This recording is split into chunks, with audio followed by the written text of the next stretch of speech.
Hi guys, tonight we ease into a world where every breath feels like it might freeze in the air. You stand in the dim blue of a medieval winter evening, the kind where your fingers sting within seconds, and your nose prickles as if tiny needles hide in the wind. Snow clings to your boots while you trudge along a narrow track between low timber houses. Thin plumes of smoke twist from a few chimneys, but nowhere near enough to promise comfort. The truth is simple. If you lived here, you probably will not survive this without learning every quiet trick villagers use, just to stay warm enough to wake again. So before you get comfortable, take a moment to like the video, and subscribe, but only if you genuinely enjoy what I do here. And tell me where you are watching from along with your local time. Now dim the lights. The cold presses on your shoulders like a heavy cloak while you step closer to the village centre. You hear muffled voices inside the cramped homes around you. Every sound feels dampened by the thick blanket of snow, as if winter has decided even noise should behave with discipline. A dog barks once sharp and lonely, then fades into silence. You smell wet wood, frozen mud, and the faint tang of smoke drifting from a few guarded hearths. It is not the romantic glow we often imagine. It is thin, strained fire coaxed from precious kindling that families must ration for the entire season. A mainstream historical fact lingers in your mind while you walk. Most medieval peasants spent the winter months inside houses, barely insulated from the elements. Walls made from timber frames filled with wattle and daub were a standard form of construction throughout much of Europe, and although practical, they trapped only a modest amount of heat. You place your hand on one such wall now. It feels like touching a chilled drum. The material is light and porous, and you sense the cold pushing straight through it without hesitation. As your eyes adjust to the fading light, you notice villagers moving about with a steady, almost resigned rhythm. They lift buckets, stack bundles of sticks, shake out damp cloth, and call to one another with a kind of weary determination. People know that if chores slip, even a little winter punishes immediately. You feel tiny flakes settle on your lashes and melt into cold droplets. The sky carries that heavy look that hints at another storm waiting in the wings. A quirky or fringe tidbit drifts into your head and makes you smile despite the chill. Some medieval communities believe that placing a carved wooden figure near the doorway could discourage frost spirits from creeping indoors at night. Whether anyone truly believed it or simply liked the comfort of a small wooden guardian, the charm still sits beside several doors in the village, its face smoothed by years of handling. You reach out and brush your fingers over one. The wood is frigid and strangely soothing. You continue walking as the last daylight slips away. People hurry to finish tasks before darkness fully arrives. A woman pulls a shutter closed with a loud clack. A young boy kicks snow from his shoes, then disappears inside a doorway. Around you, the village seems to fold inward like a great creature settling into a cold slumber.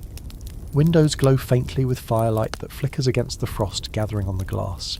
You notice how the glow stutters, as if even the flames themselves grow tired. Historians still argue whether this hushed evening rhythm came from practical necessity alone, or from long-held ritual patterns influenced by older seasonal traditions. Some scholars think villagers shaped their entire schedule around a sense of spiritual caution once the sun fell below the horizon. Others insist that people simply used every moment of daylight to avoid freezing. You feel both arguments in your bones as the village quiets around you. Practicality and superstition often share a bed in the Middle Ages. Your breath comes out in short silver clouds as you move toward the centre of the settlement. The snow crunches beneath your boots and echoes between the buildings. Roofs sag under thick layers of ice that glitter faintly in the moonlight starting to rise. You catch the faint smell of hay drifting from a barn where animals shuffle restlessly. Their warmth, as meagre as it might be, counts as a precious resource tonight. Many families rely on the animals below their floors or beside their walls to help raise the temperature just enough for a tolerable night. You pause and let the air settle around you. The silence feels ancient and weighty. In a world without constant hums, engines, or electric lights, winter becomes a living presence rather than a simple season. The cold is a character, a force pressing into every corner. You imagine what it feels like to sleep in this world without your modern comforts. Blankets are rough, firewood is scarce. Your best chance is to keep moving, keep gathering, keep breathing warm air over your hands while you wait for the night to relax its grip. You notice how every doorway seems lower than expected, each roof steeper, each boundary tighter. Everything is built to hold what little heat can be kept inside. Even so, you feel a draft glide past your ankles, thin and sharp as a whisper. Someone shuts another door and a gust of wind wells up in its wake. The snow swirls along the ground like tiny silver insects crawling across the earth. You feel them nip at your skin. The village elder shuffles past you carrying a basket of splintered planks. His beard is white as the snow. His face is marked by decades of winters exactly like this one. He does not speak, but he nods toward you with a stoic, almost gentle acknowledgement. You nod back, then follow his slow footsteps with your eyes. Winter has shaped every movement of his body. He knows how to breathe without losing warmth, how to stoop without letting cold seep into his joints, how to walk with efficiency born from necessity. The bellows of distant cattle vibrate faintly through the crisp air. A wooden cart creaks somewhere, the sound elongated and eerie in the frozen dusk. You inhale deeply, tasting the metallic chill. It makes your teeth ache and you feel the sting deep behind your nose. You start to imagine how people relax in this world. How do you fall asleep when the cold waits patiently beside your bed? How do you rest when your breath itself is visible? Proof that the world outside your blanket is just a few degrees above freezing. You look around once more. The tiny hamlet looks peaceful from a distance, almost picturesque. But as you stand within it, you can feel the tension under the beauty. Every door hides families who worry about running out of wood, running out of food, running out of warmth. Every home operates at the edge of survival. And you stand here as if you belong to this landscape, breathing the same harsh air, feeling your bones tighten, sensing your world shrink to the fight between cold and shelter. Now the village settles. A few final shutters close. A dog circles twice before lying on a pile of cold straw. A curtain falls over a window. The moon brightens. You stop walking. You stand in the middle of the frozen road, and winter stares right back at you with a calm, pitiless expression. The night has only begun. Soon you will step inside one of these dim little homes to discover how peasants face the coldest season, without the fireplaces you expect. But for now, you listen, you breathe, you adjust to the dark, and you follow the faint glow pulling you forward. You step toward a low doorway glowing with faint red light, and as you duck inside, the cold outside loosens its grip just a little. Not enough to call it warmth, but enough to make your shoulders relax. Your boots scrape against the packed dirt floor, a surface both uneven and strangely comforting. It feels like stepping onto the skin of the earth itself, firm yet forgiving. These floors are not meant for beauty. They are meant for survival, shaped by countless feet, swept with bundled twigs and tamped down over and over until they form something close to a hardened surface. Your eyes adjust slowly. The interior of the house is small, almost cave-like, with walls made of woven sticks plastered with daub. When you touch one, the texture is rough and gritty. Bits of straw poke from the dried clay like tiny bones. This type of construction is a mainstream historical fact. Wattle and daub walls were used by millions of medieval peasants because the materials were cheap, local, and easy to repair. They offered modest insulation, though not nearly enough to stop winter from sliding inside whenever it pleased. You hear the faint rattling of the wind outside, but here inside this dim space the sound becomes a distant muffled hum. The air smells of damp earth, wool, and faint smoke clinging to clothing rather than burning freely. You squint at the hearth in the centre. It is barely more than a shallow pit with a few dull embers buried under ash, hardly a fire at all, yet the family guarding it treats it as precious treasure. Firewood is too valuable to burn through the night. Many households ration their fuel so severely that they allow the evening flames to shrink to glowing dots by bedtime. You stand near the embers and feel only the faintest kiss of warmth. A quirky or fringe tidbit drifts from memory as you crouch beside the hearth. Some villagers believe that if you sprinkled a pinch of dried herbs into the ash before bedtime, a protective spirit would discourage drafts from slipping across the room.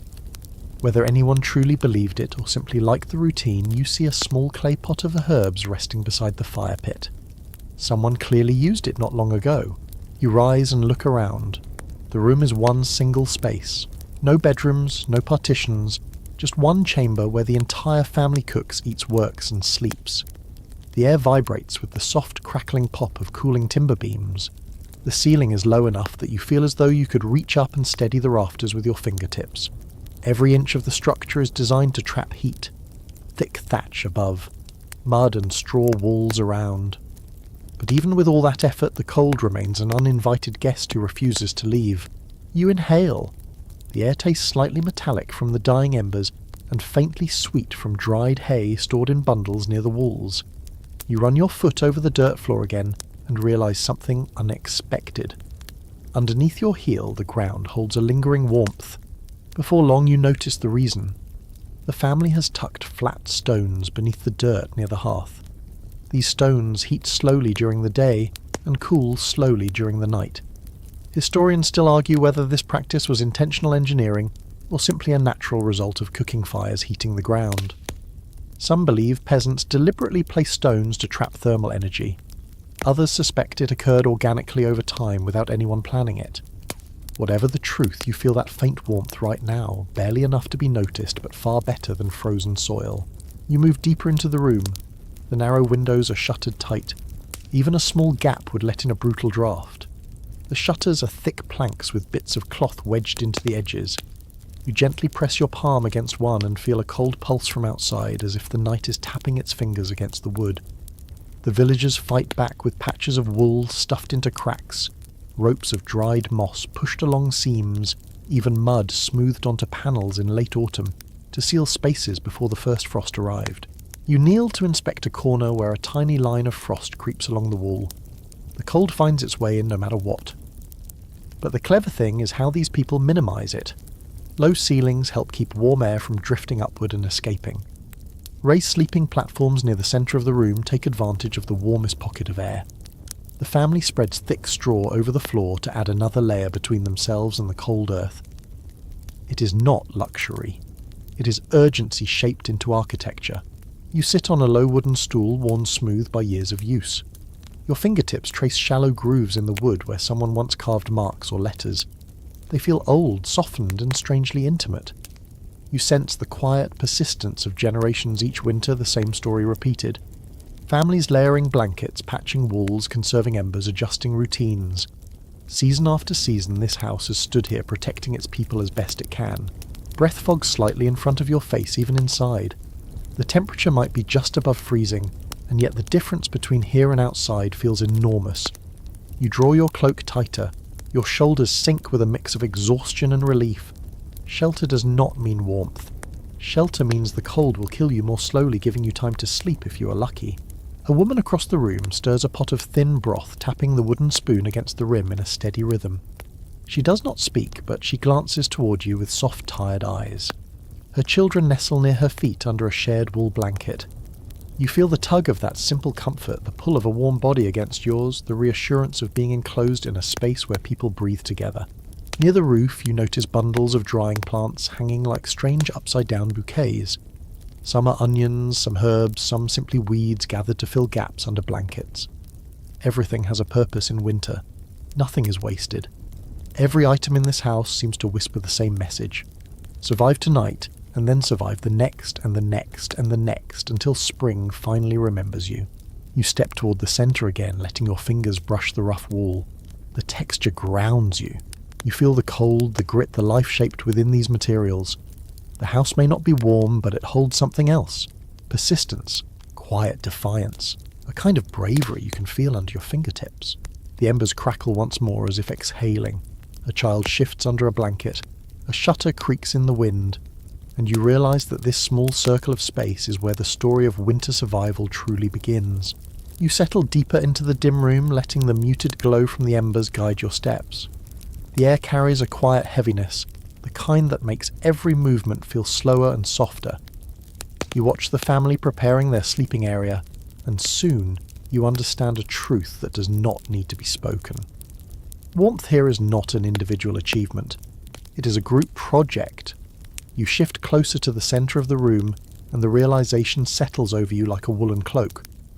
If you want to stay alive through a medieval winter night, you press your body close to others because the cold does not negotiate. You notice the family's bedding arranged in a huddle. Straw pallets cover the raised platform and blankets lie piled on top in irregular layers.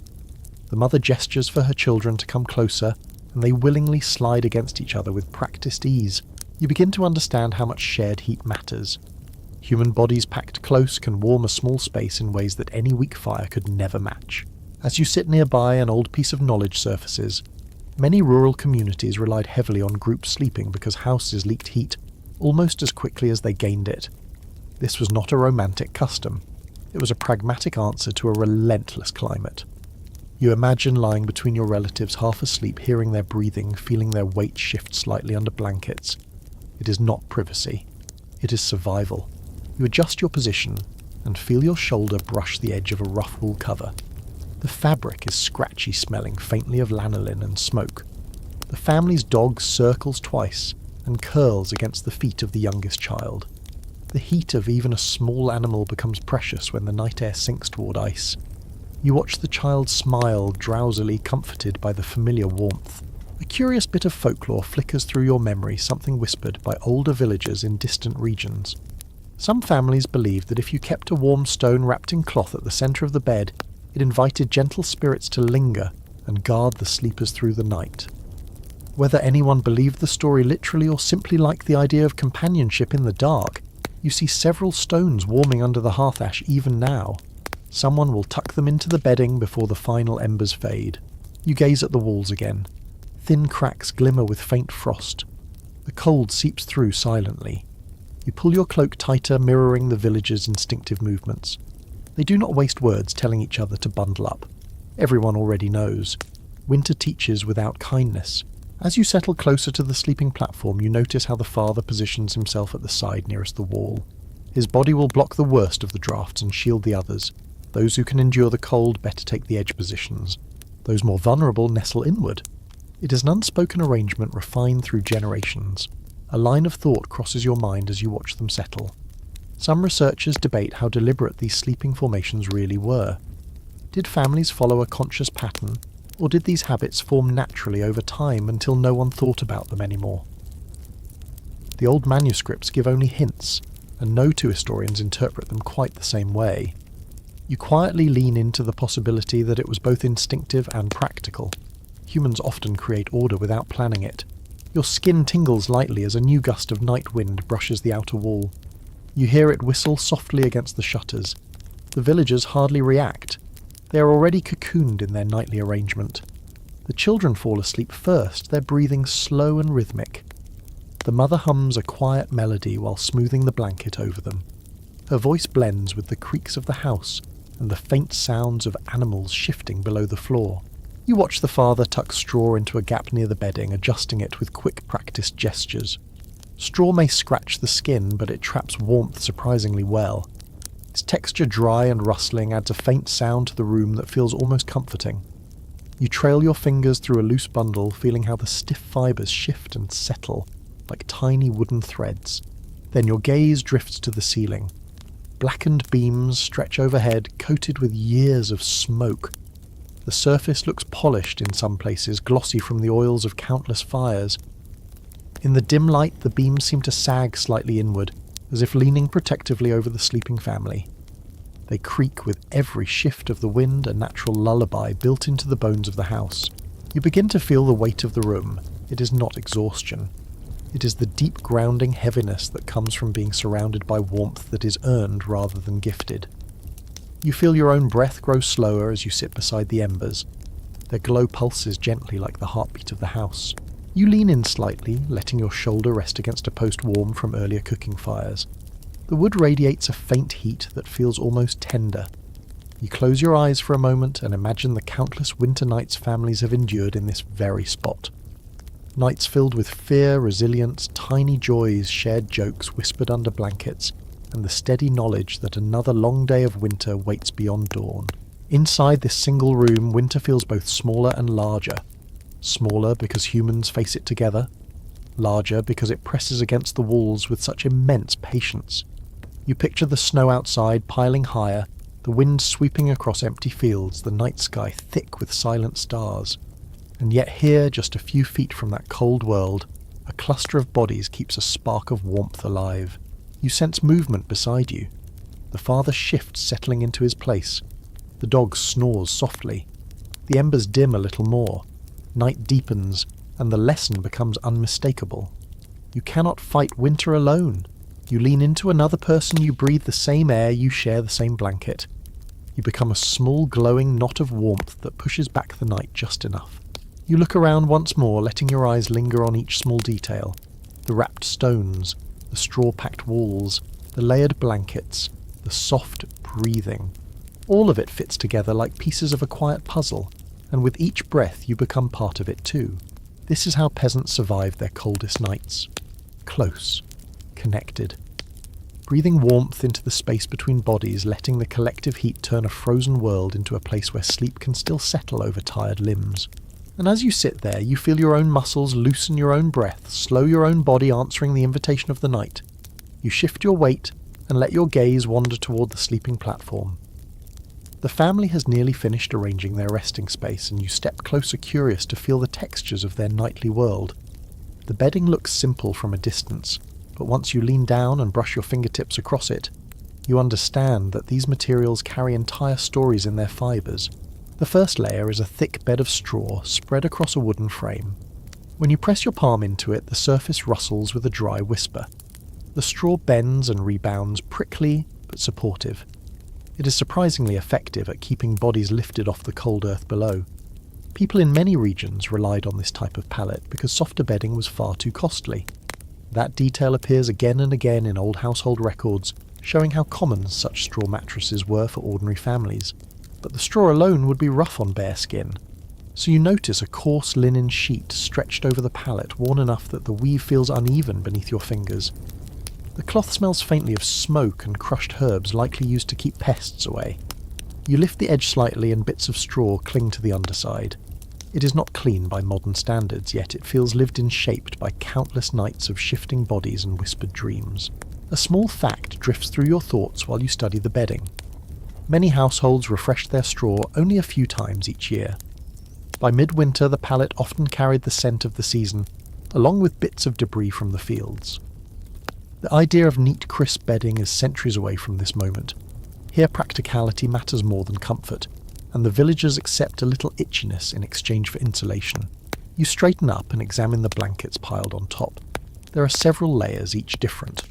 One is rough wool, thick enough to block wind if needed. Another is patched together from scraps of old tunics, a mosaic of faded colours sewn by hands that probably worked by candlelight. A softer layer lies beneath, likely stuffed with whatever materials could be gathered.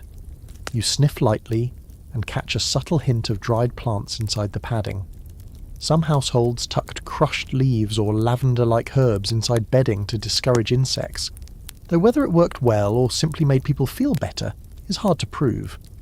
You suspect the latter, but you admire the ingenuity all the same. As you trace the edge of the patched blanket, you recall that some medieval regions used mattress covers filled with feathers or wool when available. Yet such luxury rarely reached peasant homes. A few scattered accounts mention families saving feathers for years to make a single padded cover. You imagine the pride someone might have felt after collecting enough for even a small cushion. You look at the family again. They settle onto the pallets without complaint. Their bodies sink into the uneven surface, adjusting comfortably, because this is what they have always known. You sit beside them for a moment, leaning your weight cautiously into the straw. It shifts with a soft crunch under you. Your hip finds a ridge, then a dip, and finally a spot that fits just right. Imperfect bedding can still cradle you if you allow yourself to stop comparing it to the softness of your own world. You run your fingers across one of the wool blankets again. The texture is coarse enough to tug at your skin, yet there is warmth woven into every fibre. Wool retains heat even when slightly damp, which made it essential for winter nights. People valued these blankets almost as much as clothing. You can feel why. You pull a small corner over your hand, and heat gathers beneath it almost instantly. Your mind drifts to an unusual detail you once heard from an old folk tale. Some villagers believed that if you placed a small carved spindle under your pillow, it would keep nightmares from creeping into your dreams. Whether that was superstition, or simply a comforting habit, you notice a tiny spindle tucked beside the bedding. Its presence makes you smile. Even in the harshest conditions, people leave room for a bit of magic. You shift again, and let your hand glide along the wooden frame of the bed. The edges are smooth in some places and jagged in others, shaped not by beauty but by necessity. A few nails hold the structure together. In one corner a rope supports the frame, stretched tight and creaking softly. Beds were not always neatly built. Many were assembled from scraps of leftover timber repaired repeatedly, and finally abandoned only when they collapsed entirely. A question floats into your mind, one that scholars often debate in various manuscripts. Were these bedding arrangements standard across all peasant homes, or did they vary widely depending on region and resources? Some researchers suggest that straw pallets were nearly universal, while others argue that certain communities used rushes, moss, or even dried seaweed when straw was scarce. The evidence is scattered and incomplete, leaving room for interpretation. You find comfort in the uncertainty. History often breathes in the gaps between facts. You lie back, slightly propping yourself on your elbows as you imagine what it feels like to sleep here every night. You picture the faint rustling under you when you shift. You picture the warmth building slowly between layers of wool. You picture waking in the morning with bits of straw in your hair or imprints left by the uneven mattress. The texture of this existence becomes clearer with each breath. A child beside you wiggles deeper under the blanket, letting out a small sigh of contentment. The sound softens the room. The embers glow faintly. A gentle draft brushes your cheek, and you realize that comfort in this world does not come from softness or luxury. It comes from familiarity, from the weight of blankets shared with loved ones, from knowing you can face another cold night, because the bedding beneath you has held you through countless nights already. You press your palm into the straw once more, feeling its firmness. You inhale the earthy scent. You listen to the quiet rustle as you shift, and slowly the harshness of this bed begins to fade. In its place grows a kind of humble peace, a reminder that even the simplest materials can cradle a weary body when the world outside freezes solid. You sit upright again, letting the faint warmth settle into your shoulders, while your eyes drift toward the edges of the room. No matter how carefully the villagers prepare their home, you can still feel the cold creeping in from every direction. It slips along the floor like a patient animal, squeezing through places you would not expect. You shift your leg slightly, and a tiny shiver climbs your spine as a thread of icy air brushes your ankle. You take a slow breath and study the walls more closely. The timber beams groan softly as the night wind pushes against the house. Between those beams lie panels of daub that have been patched so many times you can no longer tell where the original surface ends and later repairs begin. The layers look like overlapping scars, each one marking a battle fought against winter. You reach out and touch one seam. Even through the dried mud, you feel a subtle chill seeping inward. A widely recognised detail from village life comes to mind while you examine the walls. Many rural homes had gaps between boards or around doors that villagers attempted to fill with anything they could find. Wool scraps, moss pressed into cords, clay packed into crevices, even spare bits of cloth. It was a constant struggle because surfaces cracked easily in the cold. Tonight you can see several fresh patches where the residents tried their best to block drafts, only hours before sunset. A gust rattles the shutters, making one of them bounce slightly against the frame. The sound is sharp, like knuckles tapping wood. You tilt your head and notice a faint sliver of moonlight cutting through a barely visible split. It is thin as a hair, but cold enough to send another small wave of air toward the floor. You crouch beside the window and feel the stream brushing your fingertips. Something amusing drifts into your memory, a small piece of winter wisdom whispered in some farming households long ago. People sometimes tucked clumps of chewed bread paste into cracks as an emergency seal. It hardened quickly and could be replaced daily. Not exactly elegant, but clever in its own messy way. As strange as it sounds, you would probably use it too if the cold kept slipping in while your children tried to sleep. You rise again and look upward. The ceiling beams carry dark streaks from years of smoke, but where the soot is uneven, you catch glimpses of frost forming near the edges. It looks like thin white lace creeping in from the outside world. If you place your hand near the roofline, you feel how the cold presses downward like a slow, silent tide. You imagine lying beneath these beams each night, listening to them contract and expand with every shift of temperature. A question forms in your mind, one that researchers continue to discuss when studying domestic architecture from this era. Did villagers intentionally design their homes with narrow doorways and low ceilings to combat drafts, or were those choices simply byproducts of limited resources and simple construction? The surviving buildings hint at both possibilities, leaving room for interpretation. You stand in the middle of the room and sense how these cramped proportions might actually help trap warmth, even if the builders never articulated the idea. Your attention drifts toward the door. Its planks are held together with wooden pegs, and the surface bears scratches from many winters of opening and closing with stiff fingers.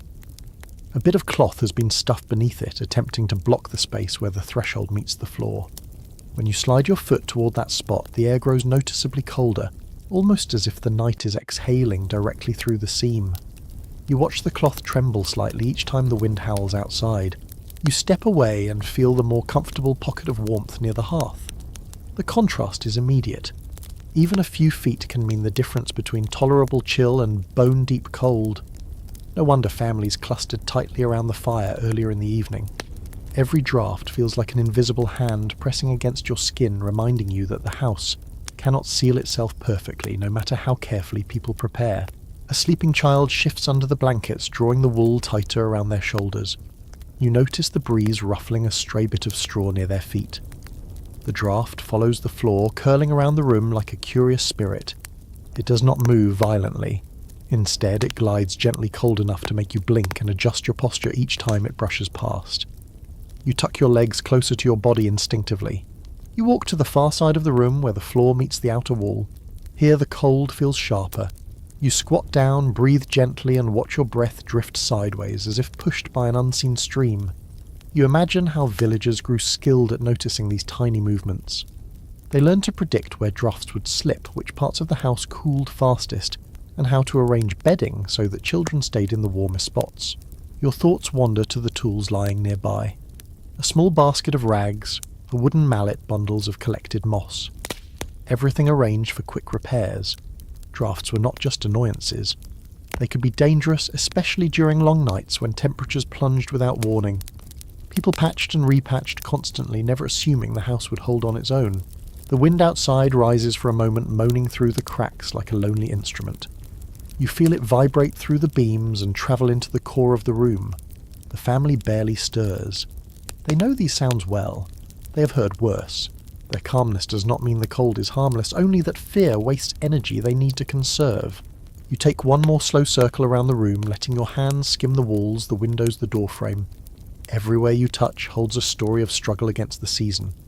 You imagine generations of hands, smoothing clay into gaps, pressing cloth into seams, adjusting shutters, battling the stubborn cold with whatever scraps they had on hand. And as you step back toward the centre of the room, you realise something important. A medieval night is not defined only by the biting air or the soft glow of embers. It is shaped by the constant conversation between humans and the drafts that test their skill. Every gap filled, every cloth stuffed, every patch added is another quiet triumph in a world determined to steal warmth. You sit down once more near the straw pallets. The cold prowls along the floor, curious but held at bay. Above you the beams settle with a soft groan. The drafts whisper at the edges of the room, searching for an open path, and you settle deeper into the moment, understanding how much effort it takes simply to sleep when winter presses its weight against the walls. You sit quietly for a moment, listening to the faint creaks of the house, until another sound rises gently beneath your feet. A soft shifting, a warm snort, the rustle of hay. It takes you a second to recognise it, but once you do, the reality settles in with steady clarity. The warmth in this home does not come only from people. It comes from the animals living directly below you. You move toward a trapdoor at the far end of the room. It is little more than two planks held together with pegs worn smooth by time and touch. When you lift it slightly, a pocket of warm, earthy air rises to meet you. The temperature shift is immediate. You inhale the scent of hay, animal musk, and damp wood, a blend strangely comforting after so much cold dryness. Many rural households built their living quarters above a barn-like space, letting the heat from animals drift upward. This arrangement was not rare at all. It was a practical design chosen by people who understood that every bit of body heat mattered. Cows, goats, and even pigs gave off warmth far more reliable than a weak hearth fire. You imagine the family upstairs quietly thanking the creatures below without ever saying the words out loud. You lean over the opening and peer into the dimness. Moonlight sneaks through slats in the outer wall, catching strands of hay that glow faintly like golden threads. You hear a cow shifting her weight, her heavy body settling deeper into straw. A goat chews, rhythmically unbothered by the lateness of the hour. Their movements send tiny vibrations up into the floorboards, making the whole room feel alive. A trace of old belief surfaces in your thoughts as you watch. Some villagers once said that sleeping above animals invited good fortune because the creatures guarded the household during winter nights. Whether anyone saw it literally or simply felt comfort in the presence of sturdy bodies beneath them, the idea lingers in stories passed down through generations. You smile a little, understanding how such a belief might have grown naturally from the relief of borrowed warmth. You ease the trapdoor closed and walk to the centre of the room again. The floor now feels warmer, especially near the middle where the boards are thinnest. You kneel and place your palm flat on the wood. Heat radiates upward, gentle but steady. It is a surprisingly effective layer of insulation, a living furnace shaped by instinct rather than engineering. A question that scholars sometimes raise floats into your thoughts.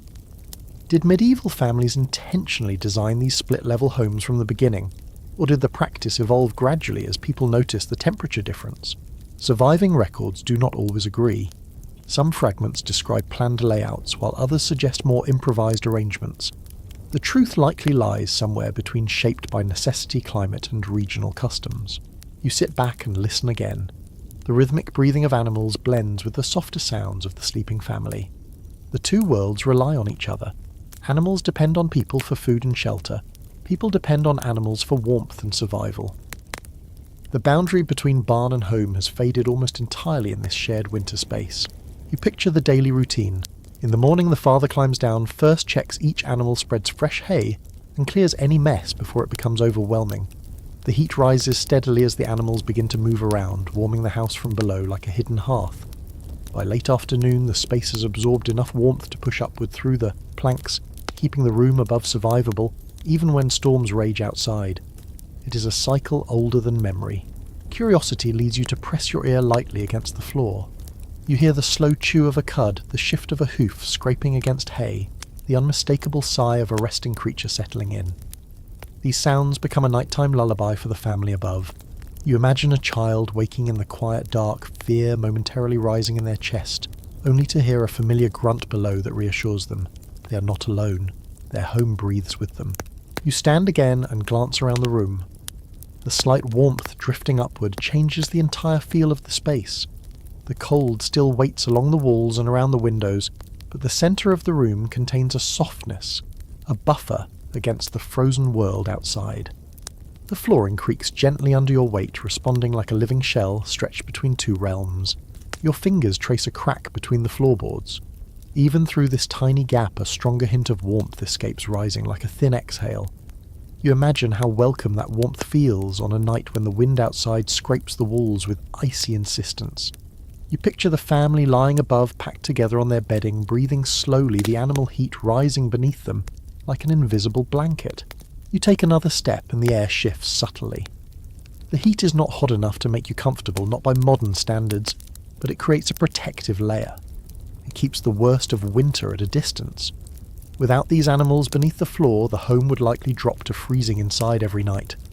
Instead, the family has created a relationship with their livestock that goes far beyond food and labour. You pause to appreciate how ingenious this system truly is. No machinery, no fuel source except hay and breathing. Yet it works beautifully, shaped through centuries of observation and survival. You imagine the first person who realised how much difference a warm body made on a cold night, and how that simple understanding spread quietly from village to village. As the night deepens, the animal sounds grow slower and softer. Their warmth spreads upward, settling into the planks and walls. The family above sleeps peacefully, protected by creatures whose day will begin early with milking, feeding, and work. You feel the rhythm of the house as one living organism sustained by humans and animals intertwined. You take one last slow breath and let the warm air beneath your feet rise around you. The cold still prowls outside waiting. But inside this small home, the combined warmth of bodies, both human and animal, creates a sanctuary strong enough to carry everyone through the long winter night. You pull your cloak a little tighter as you shift your focus toward the family's clothing.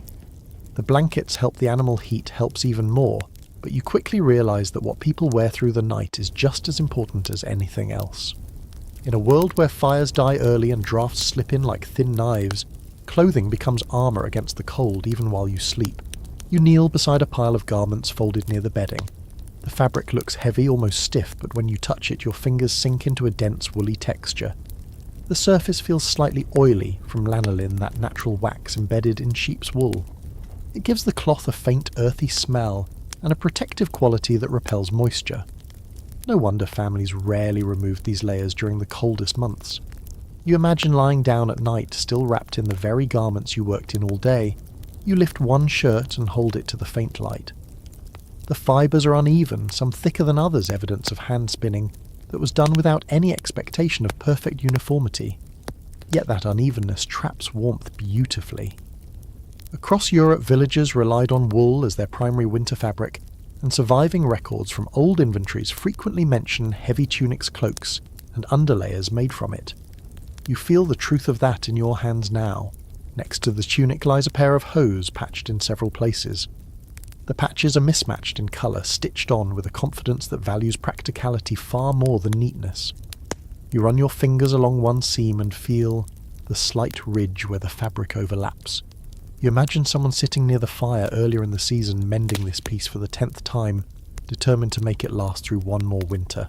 Your mind drifts to a small piece of folk practice whispered in rural communities long ago. Some people believed that wearing a scrap of unwashed wool around the chest at night protected the heart from cold spirits that wandered through midwinter air. Whether anyone took the idea seriously is unclear, but you do see a few little wool wraps lying near the bedding, just the right size to tuck under a shirt. You shift your gaze to the corner where the father left his outer cloak. The garment is heavy, thick, and far longer than anything you would comfortably sleep in. Yet many villagers slipped into bed wearing their cloaks, letting their own body heat build beneath the layered folds.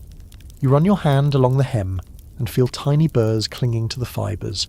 This cloak has travelled through fields, forests, and snow-gathering pieces of the landscape as it went. As you examine the clothing more closely, a question takes shape, one that researchers often debate when studying medieval textiles. Were these layers standardised from household to household, or did clothing styles vary significantly based on region, climate, and available resources?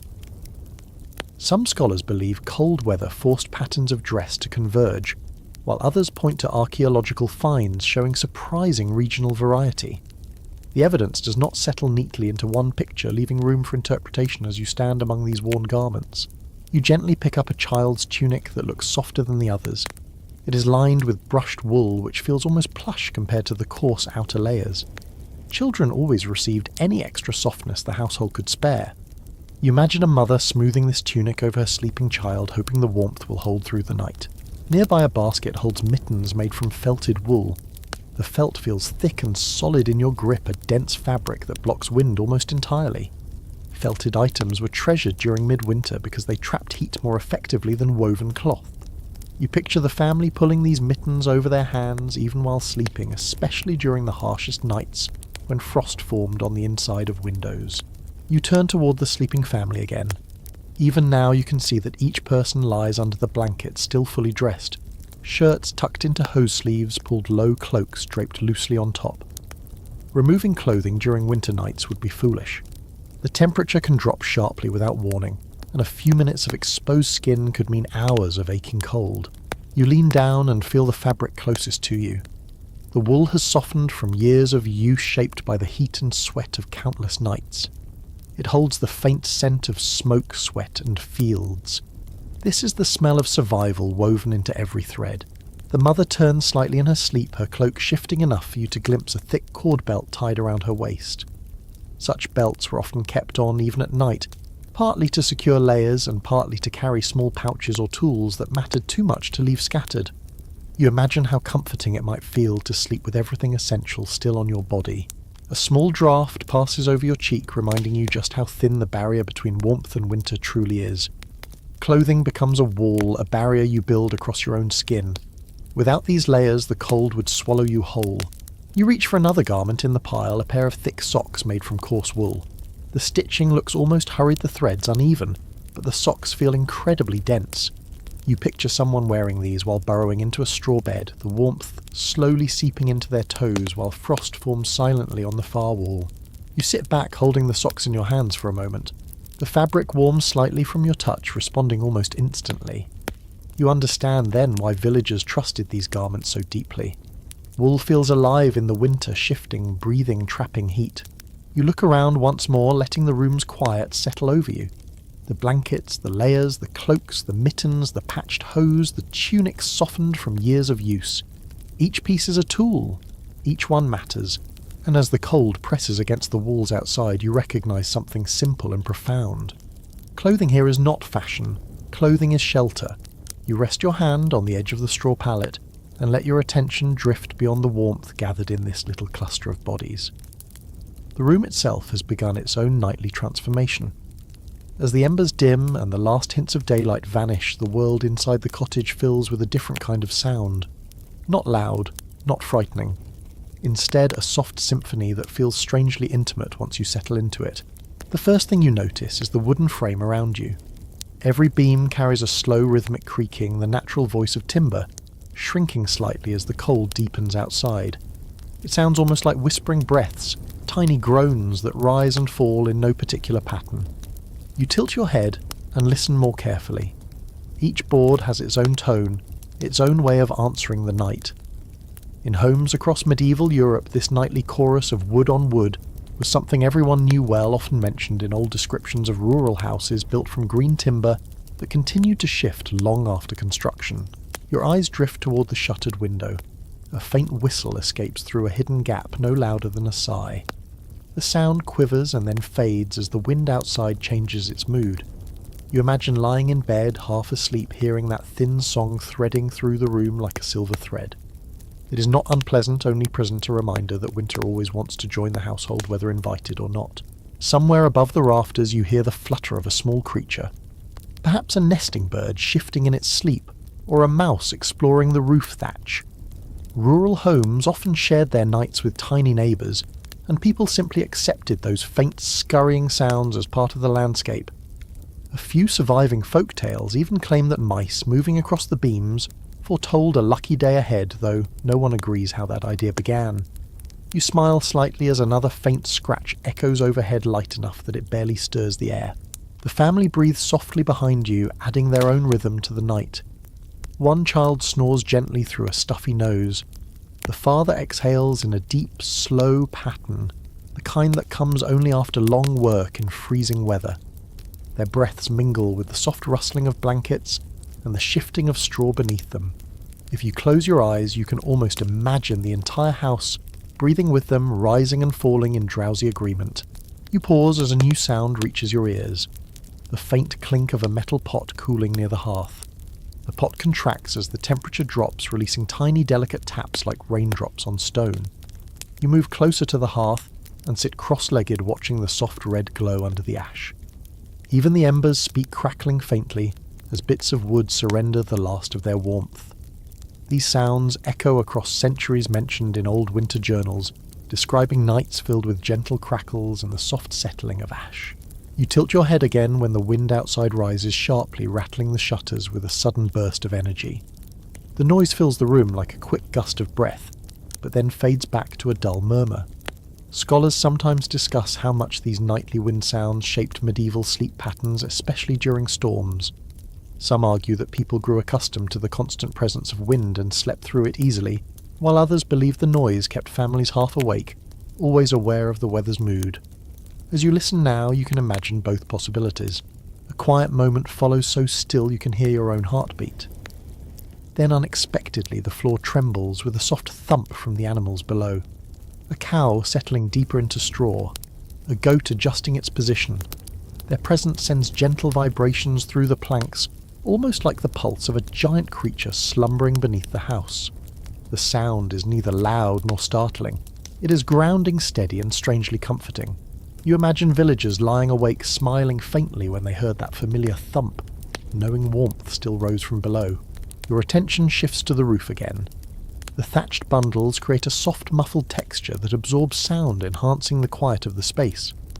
Occasionally a tiny bit of ice slides down the outer surface and lands with a faint patter. You barely notice it until the second or third time, each small sound blending into the wider hush of the night. You breathe slowly, matching your rhythm to the stillness around you. Then another subtle noise curls into the room, a faint, steady drip. Meltwater from earlier snowfall slipping down one beam, finding a tiny flaw in the thatch, and tapping onto a clay pot placed beneath it. The sound is delicate, like fingertips tapping cloth. Many families kept pots near potential leak spots, knowing winter often tested even the best repairs. You touch the pot rim and feel a thin line of cold moisture just beginning to form. As you stay still, the combined sounds create a gentle tapestry. Wood stretching and relaxing, wind weaving through cracks, straw shifting as sleepers move, pot metal clicking softly, animals grunting below. This is the soundtrack of a medieval night, a world without engines or humming appliances where every sound comes from living bodies, natural materials, or the slow settling of a house that has weathered countless winters. You breathe deeply again, letting these sounds wash over you. Instead of overwhelming noise, you find layers of calm. The room feels alive, each sound a reminder that life continues, even when the world outside freezes silent. You picture lying here until sleep pulls you under, passing through the darkness with the soft chorus guiding your thoughts. In this dim cottage, the night is never truly silent. It is gentle, patient, filled with a quiet hum of survival. And as you listen, you begin to feel your own eyelids grow heavier, lulled by the simple music of beams, windstraw breath, and warm bodies keeping each other safe through the longest hours of winter. You shift your weight and glance once more at the fading embers, then at the tightly shuttered window. A thought flickers through your mind with sharp clarity. This quiet little cottage is lucky to have even a handful of glowing coals left. Many homes in the poorest regions spent winter nights with no fire at all. You feel the truth of that settle into your bones as you imagine the world beyond this room, where darkness presses against families who cannot afford even a few scraps of wood to keep the cold at bay. You make your way toward the hearth and crouch beside it. The ashes glow faintly, barely warm. You push your hand close enough to feel the heat, though even calling it heat feels generous. It is more like a memory of warmth rather than the thing itself. The family here stretches their fuel carefully, letting the fire burn bright only during cooking hours and early evening chores. Once night falls, the flame fades because there is simply not enough wood to spare. You picture another cottage down the road owned by a family who could not gather enough firewood before the first snow. Perhaps the forest belongs to a landlord who restricts access. Perhaps the rulers of a region forbid peasants from cutting trees in certain woods, keeping resources for their own estates. Documentation from various feudal territories shows how often access to firewood was rationed, taxed, or tightly controlled. You imagine living in such a place where stepping into the forest with an axe could lead to fines or worse. A detail surfaces as you let your fingers sift through the ash. People found creative ways to maintain a sense of heat when they lacked wood. Some homes used dried peat or bundled sticks collected illegally at night. Others burned brushwood so thin and brittle it produced more smoke than flame. And many simply let the fire die early, choosing to save even a tiny bit of fuel for the next morning's cooking. You imagine waking to a cold so sharp it cuts the breath out of your chest, knowing the only way to warm the house again is to coax a spark from the meagre embers saved under ash. Near the hearth sits a small clay container with a lid shaped like a squat little dome. When you lift it, you see faint traces of charred coals tucked inside. This is a small survival tool used in some regions to preserve embers overnight. A few glowing coals could be kept alive for hours when smothered under ash. In the morning, the family would blow gently on the embers, feeding them with dry twigs, until a weak flame stirred back to life. Without this method, lighting a new fire from scratch could take valuable time and resources. Your attention drifts to the far corner of the room where the shadows pool thick and deep. You imagine a night without even this slight warmth. The air would bite into your fingertips and cling to your lungs, making each breath feel as if it carried tiny shards of ice. You try to picture lying on the straw pallet in absolute darkness, while the cold settles into every joint. You would hear the same wooden creaks, the same animal sounds below the same sigh of the winter wind. But without a single ember warming the air, those sounds would feel sharper, more intrusive, as if the night itself were testing your endurance. A thought comes to you that scholars sometimes debate when examining life in rural settlements. How often did families choose to let the fire die entirely, not out of superstition or routine, but out of sheer necessity? Some historians believe that in the harshest areas it was common for households to pass many nights without any fire at all, once winter reached its deepest point. Others argue that families always saved some ember, no matter how faint, because the psychological comfort of even a tiny spark mattered as much as the heat. After standing in this room, you find yourself leaning toward the second idea. Even the smallest glow seems to change the atmosphere in a way that nothing else can. You wander toward the door and touch its rough surface. Without a fire burning, the wood would be as cold as stone. You feel the chill radiating through it even now. The draft slips under the door again, brushing your ankles. You imagine how the cold would take over the room if the embers behind you suddenly dimmed into absolute black. The floor would stiffen, the air would grow heavy and still. Even your breath might feel too cold to inhale comfortably. You step back toward the hearth and take a long breath. The faint warmth clings to your face for a moment before dissolving. You can almost feel what it must have been like for families to cluster around each other when the fire went out. They would wrap themselves in every layer they owned. They would bury their hands into straw. They would press their feet against warm stones heated earlier in the evening. They would gather children in their arms, whispering soothing words that fogged the cold air between them. You sit on the floor and let your fingers sift through the ash again. Tiny grains cling to your skin, cool and powdery. Beneath them, one ember glows like a sleeping eye. You blow gently on it. The ember brightens for a moment, then fades back to its dim orange hue. You feel an odd sense of connection to all the hands that performed this tiny rescue throughout history. Simple actions often carried the difference between warmth and bitter cold. A quiet rustle draws your attention. One of the children stirs under the blanket, adjusting their position. They are warm enough for now, but you imagine how quickly that could change. Without a flame to breathe life into the air, the house grows colder by the hour. The stones in the floor gradually lose their stored heat. The walls release whatever warmth they absorbed. The animals below shift less often as they begin to sleep deeply, sending fewer pulses of warmth upward. You rise slowly, moving to the centre of the room to study how the cold behaves. It moves like a tide. It begins at the edges, slipping along the walls, curling around the windows, creeping beneath the door. Then it spreads through the floorboards, quiet but determined. Finally it reaches the beds, brushing fingers of cold over blankets and faces. A family without fire feels this approach long before dawn arrives. Yet even in the coldest homes, people found ways to endure. They placed heated stones near their feet. They slept with dogs curled beside them. They wrapped heads and hands in whatever fabric they had. Some families even breathed into their blankets to create pockets of warm air, letting the heat gather under the cloth. You move closer to the hearth once more, letting the embers' faint glow light your fingertips. The truth settles gently into your mind. For those who lived in the poorest cottages, survival meant learning how to live in darkness without fear.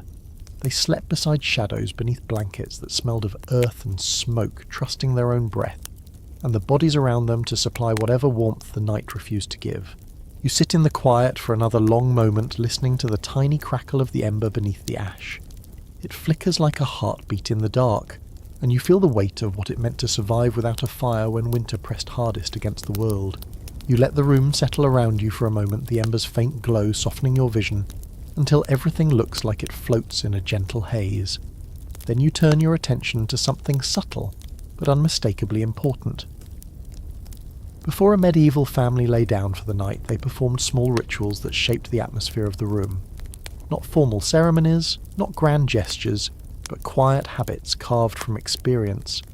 You step toward the hearth again, noticing how the family prepared every corner of their small world before sinking into sleep. You glance at the pot of broth cooling by the wall.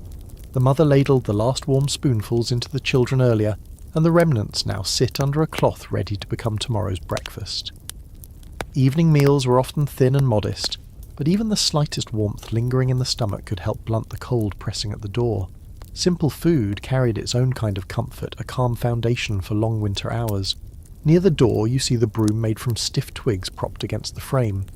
Just before lying down, someone swept the floor in a few practiced strokes, pushing debris toward a small pile near the wall.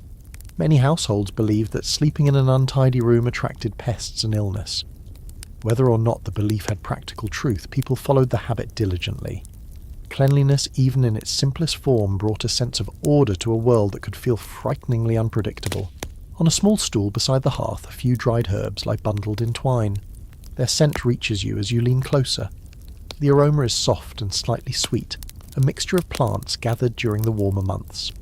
Some families placed herbs near sleeping areas to calm the mind or to mask the smell of damp wool and smoke.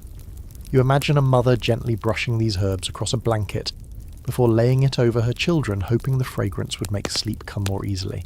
A simple fact slips into your awareness as you examine the bundles. In many communities, people used herbs not for luxury but for their believed medicinal or protective qualities. Texts from rural healers mention winter evening mixtures intended to ease breathing, soothe nerves, or chase away lingering aches from long days of work. You sniff the bundle again. Perhaps this one holds mint or sage plants valued for their calming effects. You step toward a wooden basin sitting near the wall. The basin holds a little water dark and still in the dim light. Before sleep, families often wash their hands and faces lightly, not for cleanliness alone, but to remove the dust and smoke collected throughout the day. The cold water stings as you dip your fingers into it. You imagine villagers performing this simple wash quickly, their breath fogging in the cold air before drying their hands on a rough cloth. Your attention shifts to another object, a short wooden stick with a charred end. You pick it up and realize it is used to rake through the ashes. Many families stirred the hearth before bed, arranging the remaining embers so they would last longer. You gently push it into the ashes, feeling the soft crunch as the tool glides beneath the surface.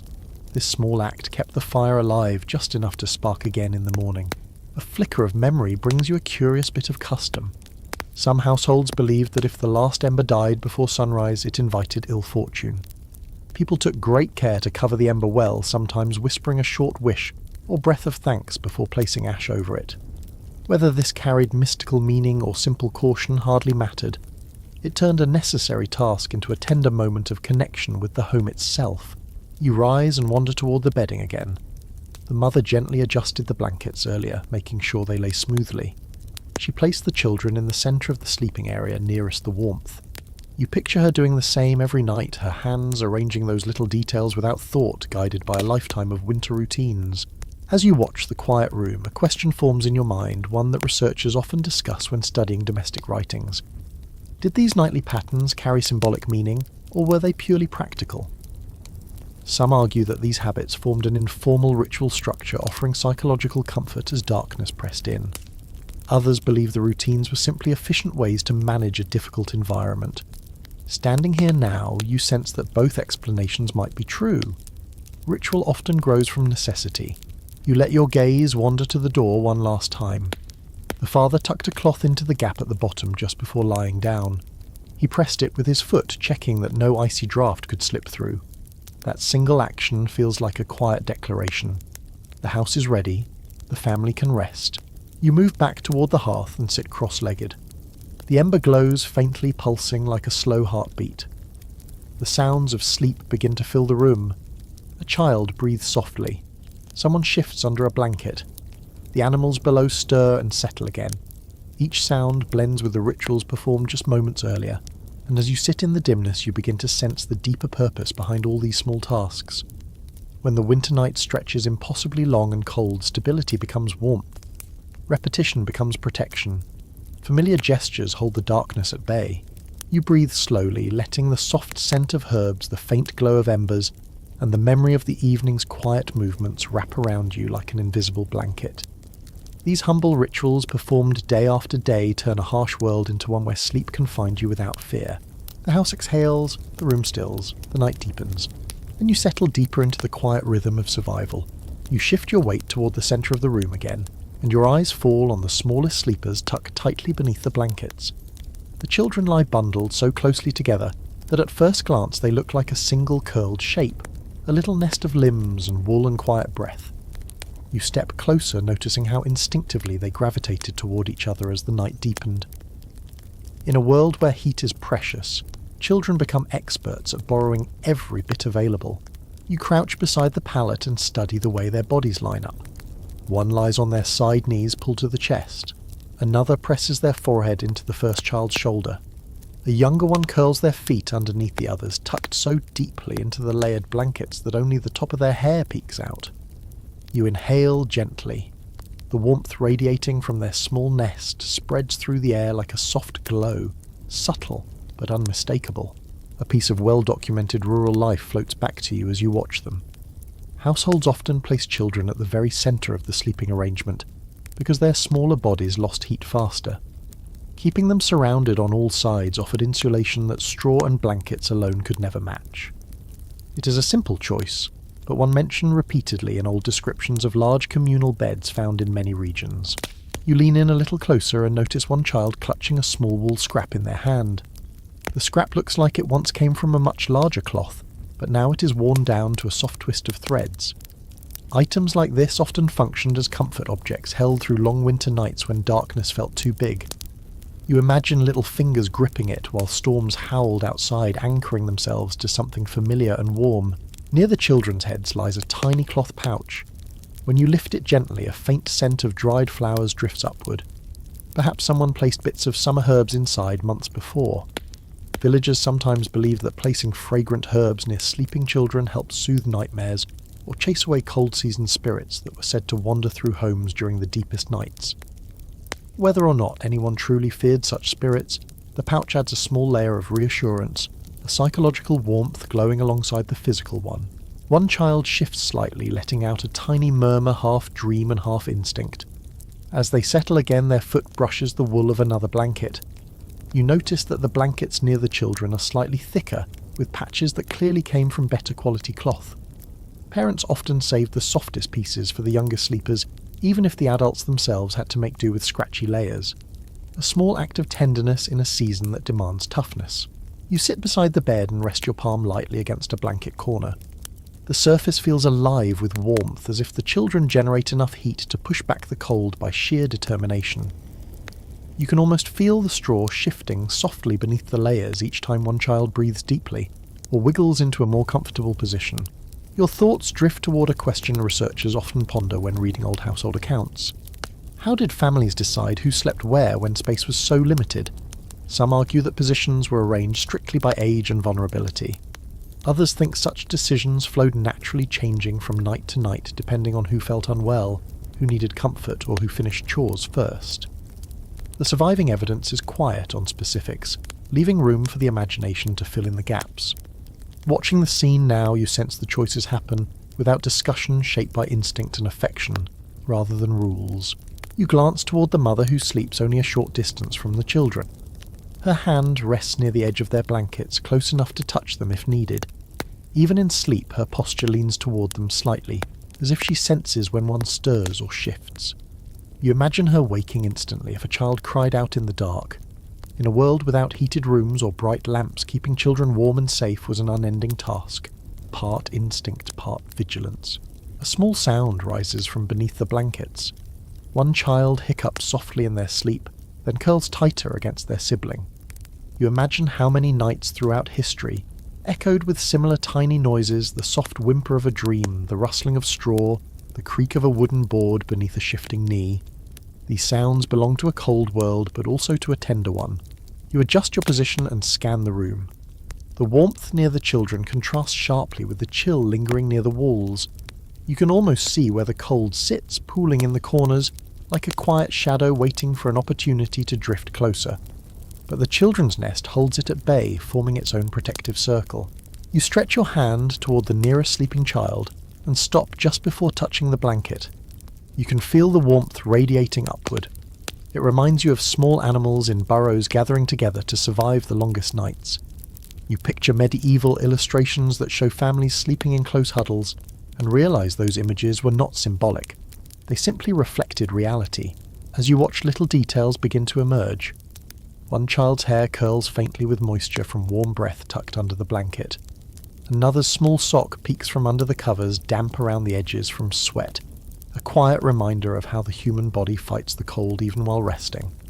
These details make the entire scene feel more intimate, more immediate, as if you can sense the rhythmic rise and fall of their chests. A peculiar bit of rural childhood lore surfaces in your thoughts. In some villages, people believed that if a child slept with a smooth stone warmed earlier by the hearth, the heat would help protect their spirit from wandering too far during dreams. Whether this belief was metaphorical or literal is hard to say, but the idea appears in scattered accounts. You glance near the bedding and notice exactly such a stone tucked inside a cloth pouch. Someone here clearly follows the old ways, blending practicality and gentle superstition. You listen again to the sounds of the room. The quiet breathing of children merges with the occasional groan of timber and the soft murmurs of animals below.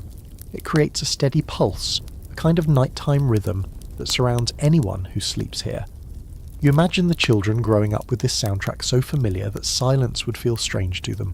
Your gaze drifts once more over their bundled forms. You notice how close their faces are, how their blankets overlap, how their feet tangle slightly in the middle. Their sleep is not spaced out or orderly. It is tangled and warm and completely practical. In the deepest winter, closeness is comfort. Closeness is survival. You settle back onto your heels and let the warmth wash over you for another moment. The children do not know how vulnerable the night can be. They simply sleep trusting the nest around them, trusting their parents, trusting that the warmth within the blankets will hold until the first pale hint of morning light touches the roof. And as you watch them breathe slow and even, you begin to understand something simple and profound. When the world is at its coldest, the smallest sleepers rely not on fires or heavy walls, but on each other. In this little room, their shared warmth becomes a quiet triumph over the darkness outside. You ease yourself away from the children's sleeping forms and shift toward the opposite end of the room, where the blankets lie layered in a different pattern. Here the bedding is wider, flatter, almost expectant. You notice the space is larger than what the family needs tonight. That extra stretch of straw and cloth carries a quiet story of its own, one woven into the routines of countless medieval households. You lower yourself beside the sleeping area and touch the edge of the pallet. The straw crunches softly beneath your fingers, a sound both familiar and strangely symbolic. There were nights in every village when travellers arrived unexpectedly seeking a place to sleep before the cold claimed them on the open road. Inns were scarce in rural regions, far too costly for most, and so families opened their doors to strangers when necessity demanded it. Warmth was not something you hoarded. It was something you shared even awkwardly. You imagine a knock at the door hours after sunset. A weary traveller steps inside, face red from wind clothes, stiff with frost. They offer greetings in a trembling voice, hoping not to be turned away. In many regions, written accounts describe how hospitality was more obligation than choice. Villagers understood that one unlucky winter journey could leave any of them desperate for shelter someday. Sharing the room meant sharing survival. You run your hand along the blankets laid out here. The fabric feels rougher, scratchier. These are not the cloaks or softer layers reserved for family. They are the communal bedding worn thin but always ready. Some surviving records mention that these extra beddings were patched with whatever scraps a household could spare, used specifically for visitors, hired workers, or the occasional wandering merchant. A faint scent lingers in the cloth. Smoke, leather, sweat. You inhale again and catch a trace of dried horsehair, likely from a saddlebag, brushing against the blanket on some past winter night. Every piece of fabric here holds the memory of strangers who slept in this very room listening to the same timber, creaks and animal murmurs below. A small memory from folklore surfaces as you lift one corner of the blanket. In some rural communities, people believed that sharing a bed with a traveller brought good fortune, because new stories carried warmth of their own. Whether or not anyone fully embraced the idea, it softened the awkwardness of lying elbow to elbow with someone you had never met. The belief gave comfort to nights when personal space dissolved into necessity. You shift your weight, imagining how tightly everyone must have packed together when a guest arrived. Family members might adjust their positions, squeeze closer to the wall, or rearrange themselves so the visitor could slide into the warmest portion of the pallet. It was not luxury, it was practical compassion. As you study the bedding, a question drifts through your thoughts, one that researchers discuss when examining travel customs in medieval rural life. Did visitors always sleep among the family, or did some households set aside separate loft spaces or corner beds? Accounts differ from region to region. Some describe open communal sleeping, while others mention modest dividers made from cloth curtains or wooden screens. The truth seems to depend on resources, climate, and the traditions of each village. You look around this small cottage and sense that privacy is a luxury no one expects. A guest here would share everything. The warmth, the drafts, the night sounds, the soft breathing of children, even the faint sweetness of herbs hanging near the rafters. You imagine lying between strangers' elbows, grazing blankets, overlapping breath, mixing in the cold air. Yet in this world, such closeness becomes oddly comforting. You run your fingers along the frame of the bed. The wood feels slightly dented, as if someone often bumped into it when climbing in or out. You picture late arrivals slipping in quietly, trying not to wake the household, though inevitably someone shifted and muttered half asleep. Perhaps the visitor whispered thanks into the dark. Perhaps the host murmured a soft welcome. These brief exchanges form the warmth of winter hospitality. Your hand drifts across a pillow-like bundle stuffed with straw. It crackles softly under your touch. Pillows in peasant homes were often improvised from whatever materials could be found, and families sometimes offered the flattest one to visitors, while keeping the slightly softer ones for their children. You admire the practicality of this arrangement. The guest receives shelter and a place to rest. The family keeps their children warm and comfortable. Simple, fair, and efficient. You imagine the traveller lying here exhausted from roads coated in ice boots, still damp from trudging through slush or snow. Perhaps they arrived carrying news from other villages. Perhaps they traded a small story in exchange for a warm corner. Storytelling often served as currency when coin was scarce. You picture a voice in the darkness describing far-off markets or distant storms, while the family listened drowsily. You sit back and glance around the room. Even now the extra bedding feels like an invitation, a silent promise that any soul caught in the cold could find a little warmth here. Hospitality was not an accessory to medieval life. It was a shared defence against a season that cared nothing for boundaries or names. Below your feet a goat shifts in its sleep.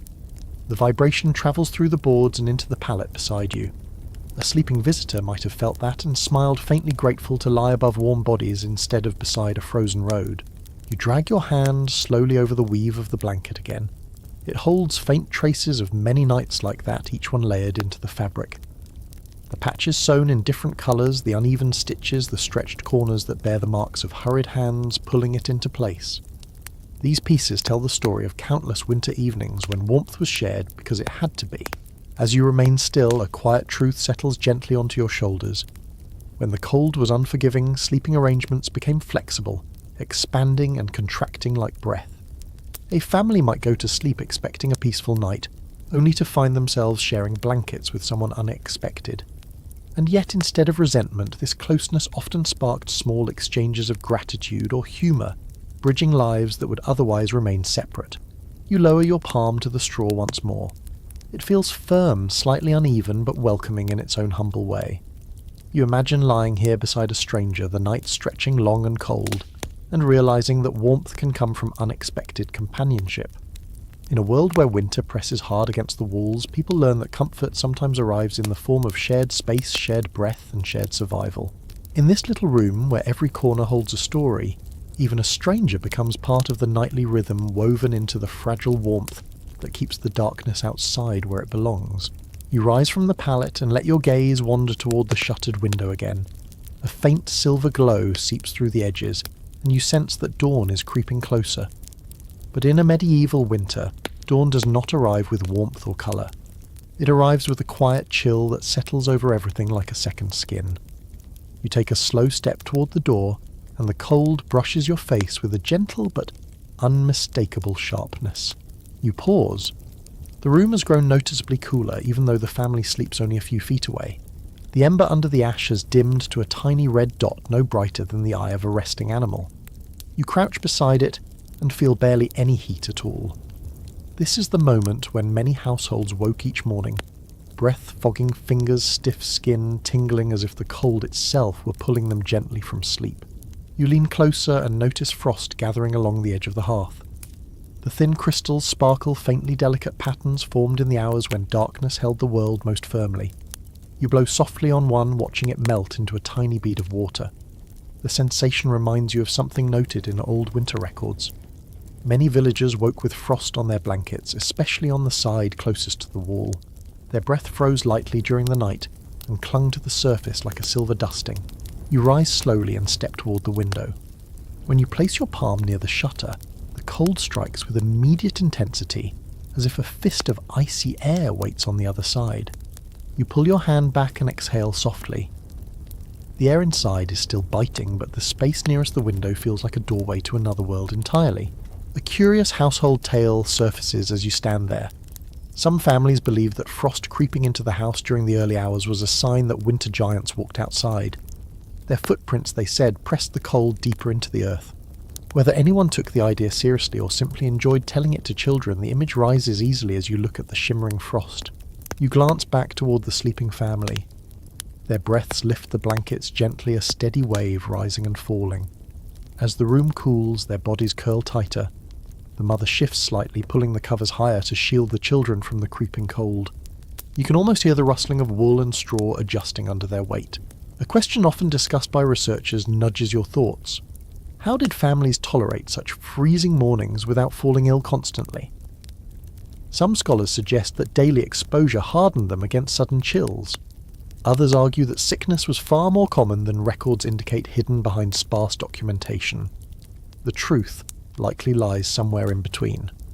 Standing here now, feeling the cold reach into your sleeves, you understand how resilient people had to be simply to face the morning. You step closer to the door. A thread of cold air slips beneath it, flowing silently across the floor like a thin stream. You crouch and watch as a few strands of straw tremble. The movement almost feels alive, a reminder that winter never sleeps.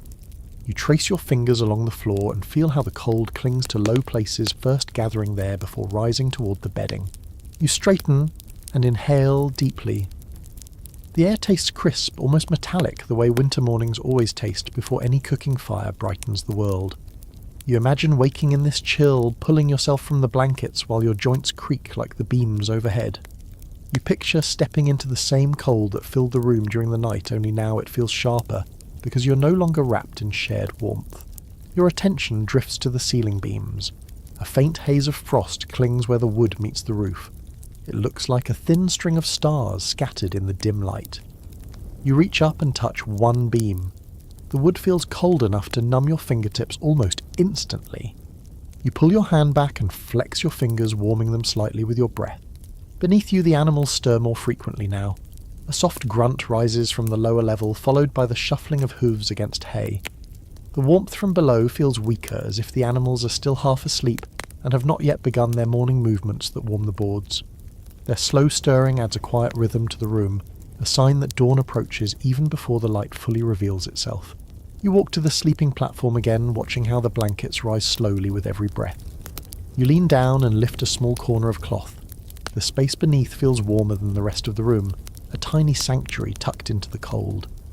But the chill still nibbles at the edges, creeping inward inch by inch as the hours pass. You picture the family waking soon. Their first breath would form a small cloud. Their first words would fall into cold air. They would shake frost from their blankets, rub their hands together, and move instinctively toward the hearth to coax the ember back to life. Everything begins from that ember. Without it, the day would start much harder. You return to the hearth and stir the ash slightly. A faint glow brightens under your touch. You blow gently until the colour deepens. The ember pulses once, then relaxes again. You imagine doing this every winter morning, the simple task becoming a ritual of hope. If that tiny centre of heat wakes again, so does the family. You settle onto a stool, letting the cold fold around your limbs like a thin cloak. Dawn drifts into the room with a pale, ghostly softness. It holds no warmth, but it carries the promise of movement, the beginning of chores, the spark of daily routine that helps chase away the night's stillness. The cold lingers longer in a medieval dawn than you expect. It stretches into every corner, touches every breath, announces itself before any other sensation. But inside this little cottage, surrounded by the sounds of waking animals and the slow stirring of sleepers, you realise something quietly profound. Morning cold is not the enemy. It is simply the next chapter in a rhythm that repeats every day until spring finally remembers its way home. You sit quietly, watching that pale light creep just a little farther across the floor, and it reminds you of something else entirely. Medieval nights were long, winter nights even longer. And families did not always sleep in one unbroken stretch the way many people do today. Instead, sleep often arrived in two separate waves.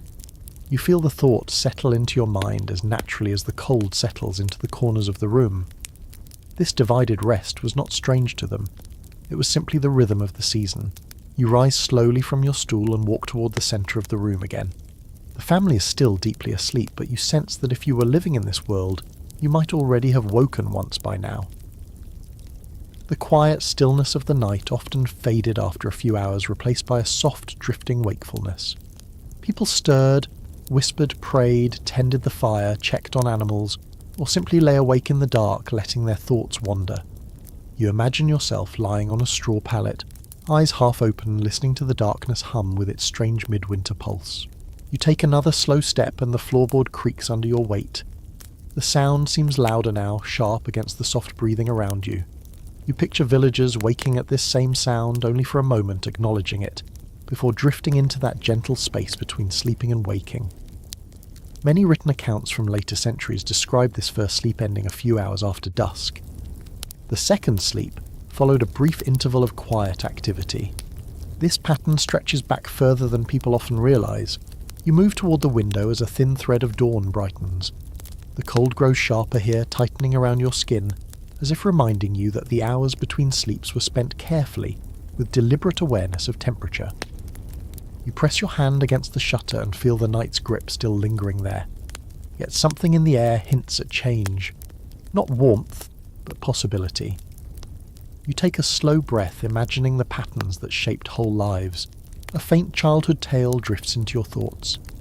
Some parents once told their children that waking in the middle of the night was a gift from protective spirits who nudged the household to check the fire or ensure everyone remained warm.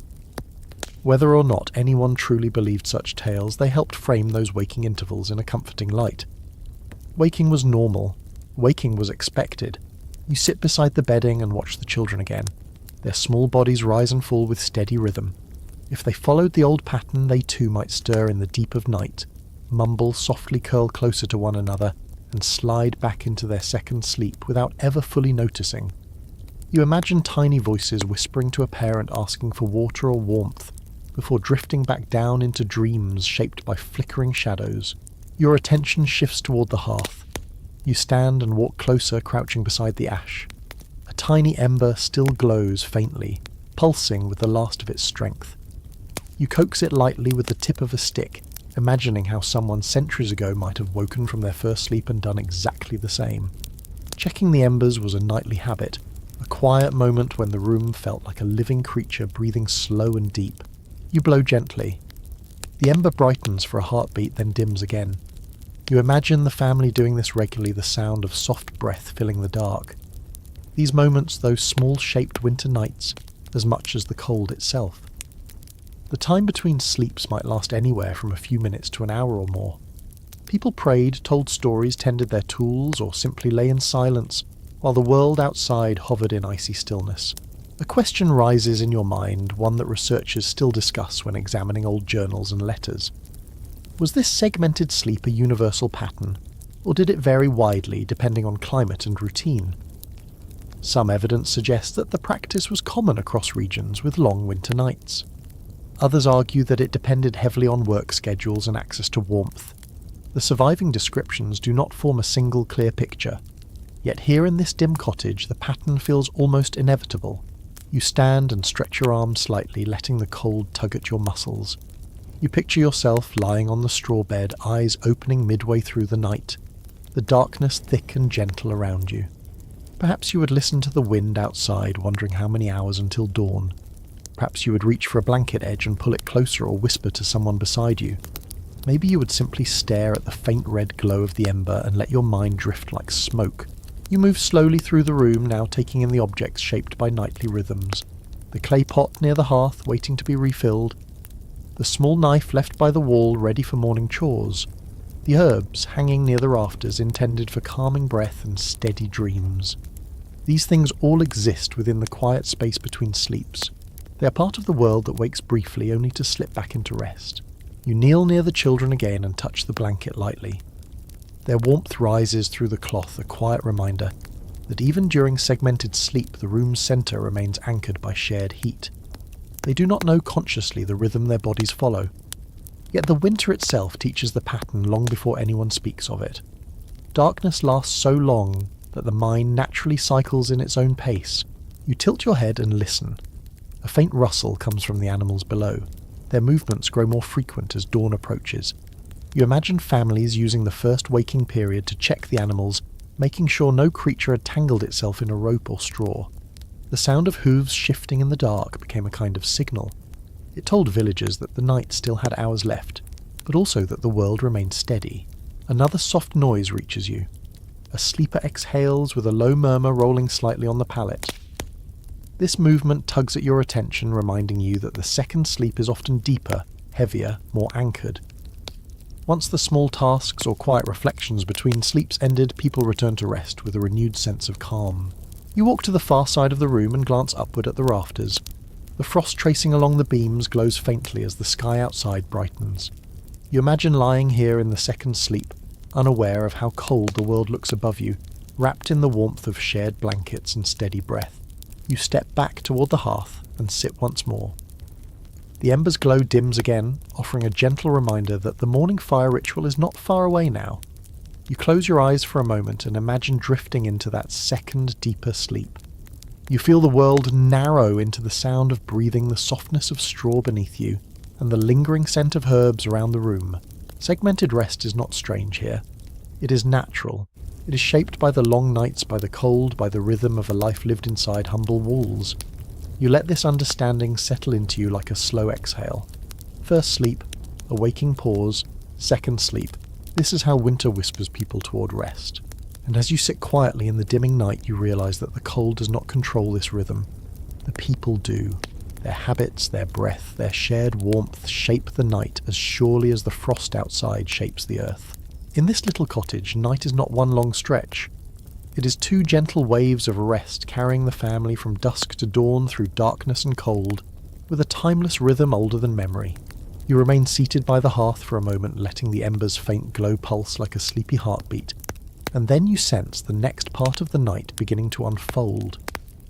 If you had been born into this world, the interval between first and second sleep would not be idle time. It would be a quiet window when thought-stirred tasks resurfaced, and small responsibilities tugged gently at your attention. You rise slowly, feeling the floor's coldness settle into your feet, and you begin to understand why this midwinter pause became its own little world inside the long night. You step toward the hearth and stir the ash again. The ember answers with a feeble flicker, barely enough to light the edge of your hand. Families often used this interval to ensure that the hearth survived until morning. The ember's life mattered. Its tiny glow could shorten the chill of dawn and save precious time that would otherwise be spent coaxing a new flame from scratch. In many rural regions, old diaries mention how people tended the fire at least once during this in-between period, adjusting ash and charcoal with small practiced motions. You picture yourself doing the same, kneeling on the cold floor eyes, half-open breath fogging as you lean close to the embers. There is something strangely intimate about the moment. The room is quiet. Shadows move like thick curtains. The ember glows softly, the only sign of colour in a space wrapped in grey and black. You push a thin piece of kindling into the ash, not to ignite a new flame, but to encourage the old one to survive a little longer. As you stand again, a faint creak sounds above you. The rafters contract softly as the temperature dips. The sound feels like a gentle reminder that the night has not finished its work. You turn toward the sleeping family, noting how the mother shifts slightly in her nest of blankets. Even half asleep, she reaches an arm to check the children beside her, feeling their warmth as if guided by instinct deeper than thought. A small, intriguing memory surfaces as you watch them rest. In some regions, people believe that children's spirits wandered lightly during the time between first and second sleep. To keep those wandering spirits close, parents sometimes whispered a tiny rhyme or prayer when they stirred awake. Whether or not anyone took such beliefs literally, the stories offered a comforting layer to the otherwise stark reality of winter nights. You imagine a parent murmuring softly into the darkness, the words blending with the sound of straw rustling beneath their hand. You walk quietly toward the wall where tools rest in a neat arrangement. A wooden spindle, a bone-handled needle, and a small curved knife sit together. Tasks left from the day linger here, awaiting the next moment of free time. Many households used the interval between sleeps to complete chores that required quiet concentration. Mending clothes, sharpening tools, preparing herbs for morning chores. These tasks did not demand bright light, only patience, and a familiarity with materials shaped over countless nights just like this one. You pick up the spindle. Its surface feels smooth from years of handling. You imagine someone turning loose wool fibres into thread while half awake, letting muscle memory guide the motions. Long winter nights offered more hours of darkness than work alone could fill, and so households found practical ways to make use of them. Your attention drifts to another question that often appears in historical discussions. Did this mid-sleep interval serve mostly practical needs, or did people use it for reflection, prayer, or quiet conversation? Surviving writings suggest a mixture of both. Some households treated the interval as a moment of stillness, a time to whisper hopes, fears, or simple daily thoughts to one another. Others used the time to check the animals or stir boiling pots left near the dying fire. The evidence paints a varied picture shaped by region, poverty, and habit. You set the spindle down and approach the trapdoor leading to the animals. You lift it a few inches and peer into the dim below. The warm air rises into your face gently, almost like a greeting. A cow shifts quietly in her sleep. A goat lets out a soft snort. Their movements remind you that the animals follow their own nightly rhythms, separate from the human one, but woven into it all the same. Some families use the waking interval to check the livestock, especially during the harshest weeks when illness or injury could emerge without warning. You lower the trapdoor again and stand slowly. The room feels even quieter now, as if holding its breath. You walk toward the window and place your hand on the shutter. The cold outside presses through the wood, but it feels steadier, less sharp than before. Perhaps the dawn edges closer. Perhaps your mind begins to settle into the rhythms of this world. You tilt your head and listen. The sounds of the house deepen. A child murmurs something shapeless in their sleep, their voice drifting softly under the blankets. The father snores gently. A faint rustle comes from a pile of straw near the wall, as a mouse scurries through it, searching for a forgotten crumb. None of these sounds disturb the quiet. Instead, they shape it. You turn toward the hearth again. On a small wooden tray lies a bundle of dried plants. You pick it up and inhale its aroma. The scent is soft and calming, the kind of fragrance that lingers in clothing and bedding. Some households used herbs during the interval between sleeps to relieve tightness in the chest or soothe aching joints. A warm drink might be prepared if the ember allowed it, though more often the herbs were tucked beneath blankets to warm slowly with body heat. You set the bundle down and wrap your cloak around yourself. The cold touches your face gently, like a reminder not to drift too deeply into comfort. You sit on the edge of the bed and feel the straw beneath you shift with a soft crunch. If you were truly part of this home, your thoughts might wander now. You might think of chores waiting in the morning, of family members away in other villages, of hunger that presses harder during winter months. Or perhaps you would simply rest your elbows on your knees, letting your breath whisper in the darkness while your mind drifts someplace soft and wordless. You lean back and rest your hand lightly on the blanket nearest you. The warmth underneath feels steady and comforting. Soon enough, the family will drift into their second sleep, wrapped in shared heat once more. You feel the rhythm tugging at you too, as if the room itself invites you to follow its pattern. You take one more slow walk across the floor, letting your fingers brush the wall, the edge of the door, the rough wood of the stool. These objects feel different now. They are part of a world that breathes gently in the dark. You settle beside the hearth once more, resting your hands near the ember. The glow brightens faintly as if answering your presence, and as you sit there letting the quiet hold you, you feel the shift in the air. The interval between sleeps has begun to wane. The family will soon slip back into their deeper rest, the second wave of sleep that carries them toward the pale light of morning. You inhale softly, close your eyes for just a moment, and begin to feel the edges of drowsiness circle around you like a warm cloak. The ember glows. The house hums its gentle winter music. The darkness stretches long and calm, and you find yourself ready to drift with it.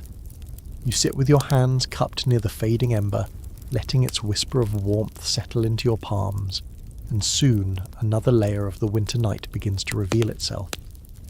As the family drifts back into their second sleep, and the room quiets to an almost dreamlike stillness, your thoughts drift towards something that shaped countless medieval nights' hunger. Not the sharp, frantic kind that comes with sudden deprivation, but the slow, persistent ache that settles into the body during long winters when food grows thin and meals shrink to whatever can be spared. You rise from your seat and step toward the small pot resting near the hearth. The broth inside has cooled, forming a thin film on the surface. You tilt the pot gently and watch the liquid move sluggishly. Evening meals in winter were often simple and small, barely enough to quiet the stomach. Many families ate only a few modest servings each day once supplies began to dwindle. Your fingers trace the rim of the pot, and you imagine this household carefully rationing each ladle of broth, every crumb of bread hoping to make their stores last until the first hint of spring growth.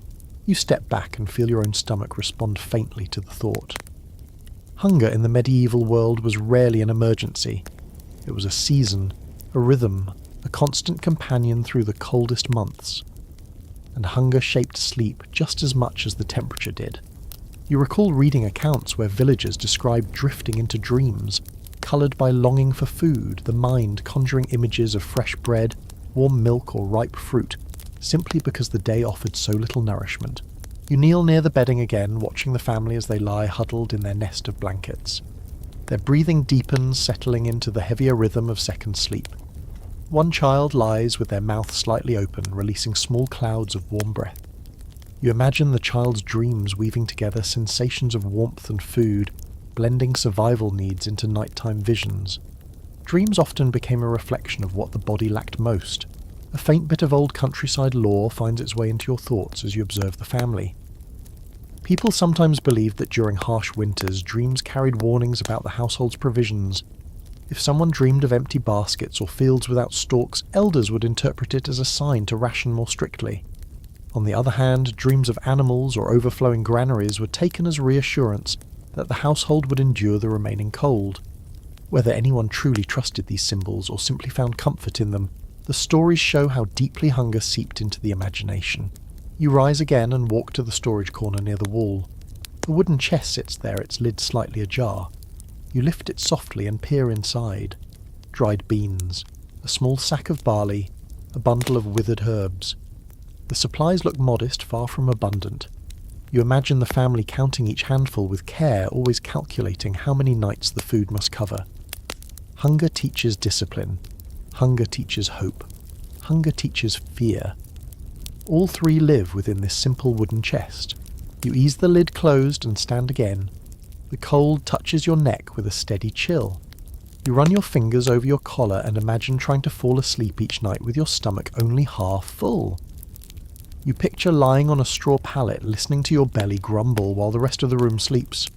You imagine that ache blending into the sounds of timber creaking, and animals shifting below a quiet struggle that never fully leaves your thoughts. A question rises in your mind, one that researchers often consider when studying medieval household records. How often did hunger influence nightly routines and sleep patterns?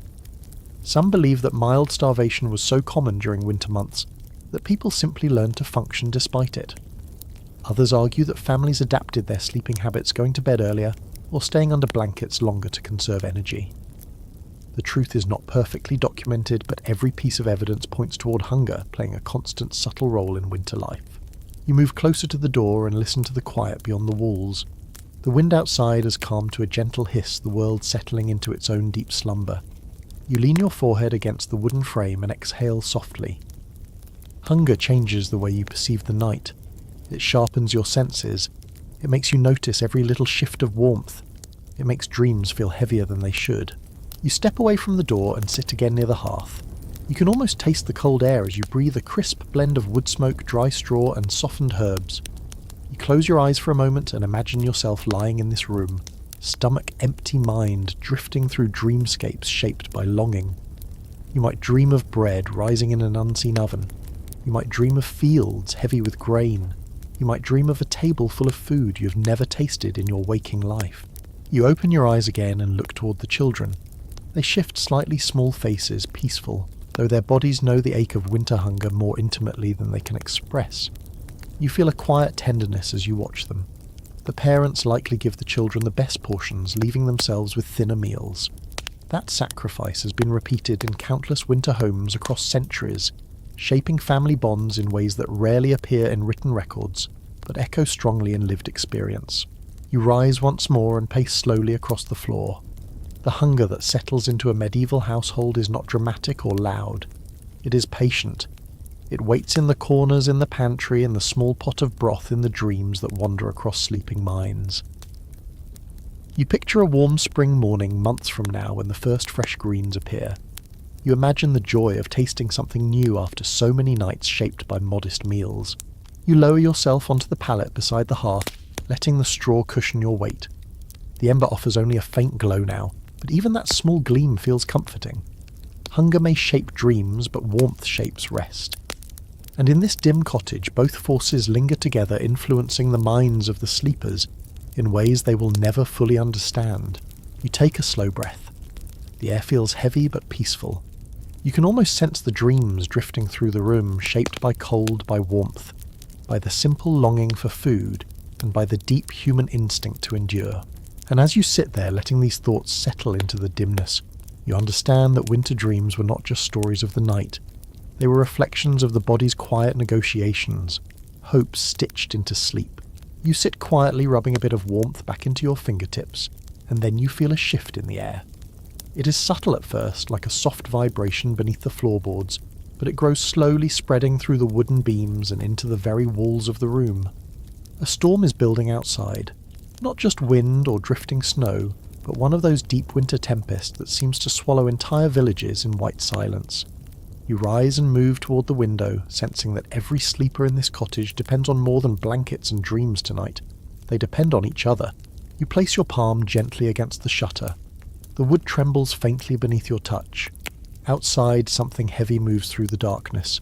Wind sharp and low pushes against the house with patient force. You breathe in quietly. Even without seeing the storm, you feel how vast it is, and you understand immediately why villagers in many regions sought comfort in larger groups when blizzards swept across open fields. You step back from the shutter as another shudder runs through the wall. The family remains asleep, tucked tightly into their warm nest, but you can almost imagine how life changes in a blinding storm. Neighbours sometimes gathered together under one roof when the snow grew deep enough to bury doors. Families combined their warmth, sharing whatever heat their bodies could create. A larger crowd meant more breath, more movement, more life pushing back against the cold. You walk toward the far corner where an extra stack of straw has been piled. You touch it lightly. The fibres feel brittle, dry, and faintly sweet. This reserve would be dragged toward the centre if the storm became too strong. The floor in the middle of the room might be covered with extra straw, turning the entire space into one communal bed. In some rural stories, families even gathered their animals closer, during disastrous nights letting goats or lambs sleep against the warmth of human limbs. The cottage became less a house and more a shared shelter, against a world temporarily transformed into a frozen void. A tiny memory from regional folklore comes to mind. Some villagers believed that the winter storms were caused by giant beings sweeping across the sky with cloaks made of snow. When the storms grew fierce, people whispered that the giants were searching for lonely houses to claim. The only protection, they said, was to gather together so no soul slept alone. Whether or not the tale held any real belief, it made the presence of extra bodies feel safer on terrible nights. You sit beside the hearth again as the walls groan softly. The ember glows faintly, a stubborn reminder that warmth survives even when the world outside feels merciless. You stir the ash gently. Sparks blink like tiny stars before fading. You imagine the family waking if the storm intensifies, stirring from second sleep to add blankets, rearrange bodies and press closer together until the cold no longer feels like a threat. You turn your gaze toward the rafters. Dust falls in a soft drift as the wind above pushes snow against the roof. The thatch muffles the sound, turning it into a steady hush, almost like distant waves breaking along a frozen shore. You tilt your head and listen. The storm's voice is deep and muffled, a slow push and pull that seems to fill the space between breaths. For a moment you feel the cottage float within a cocoon of sound, suspended in a world made of swirling white. You wander toward the trapdoor and lift it slightly. Warm air rises into your face. The animals below shift more often now, sensing the weather long before humans do. Their movements are tense, rhythmic. You imagine villagers climbing down to check on them during the waking pause between sleep stroking a cow's flank or tightening a rope around a nervous goat. During storms, the animals' heat becomes even more precious, their bodies contributing the warmth that might tip the balance between a comfortable night and a dangerous one. You close the trapdoor softly and stand again. You feel the storm through the floorboards now. Not as cold, but as a vibration, a steady heartbeat of winter pressing against the home. You walk toward the centre of the room, drawn by the shared heat radiating upward from the bedding. Even as they sleep, the family's warmth spreads outward like a gentle tide. A question settles into your mind, one that historians discuss when studying communal sleeping traditions. Did harsh storms significantly increase the number of people sharing a single sleeping space, or did households simply make do with the arrangement they already had? Evidence suggests both happened frequently.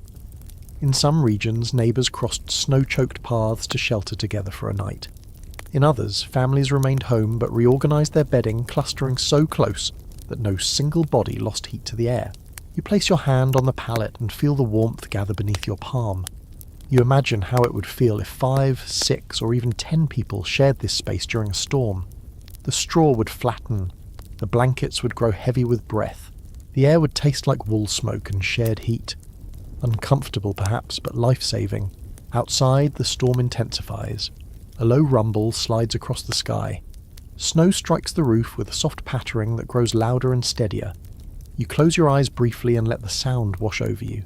It is not frightening. It is powerful.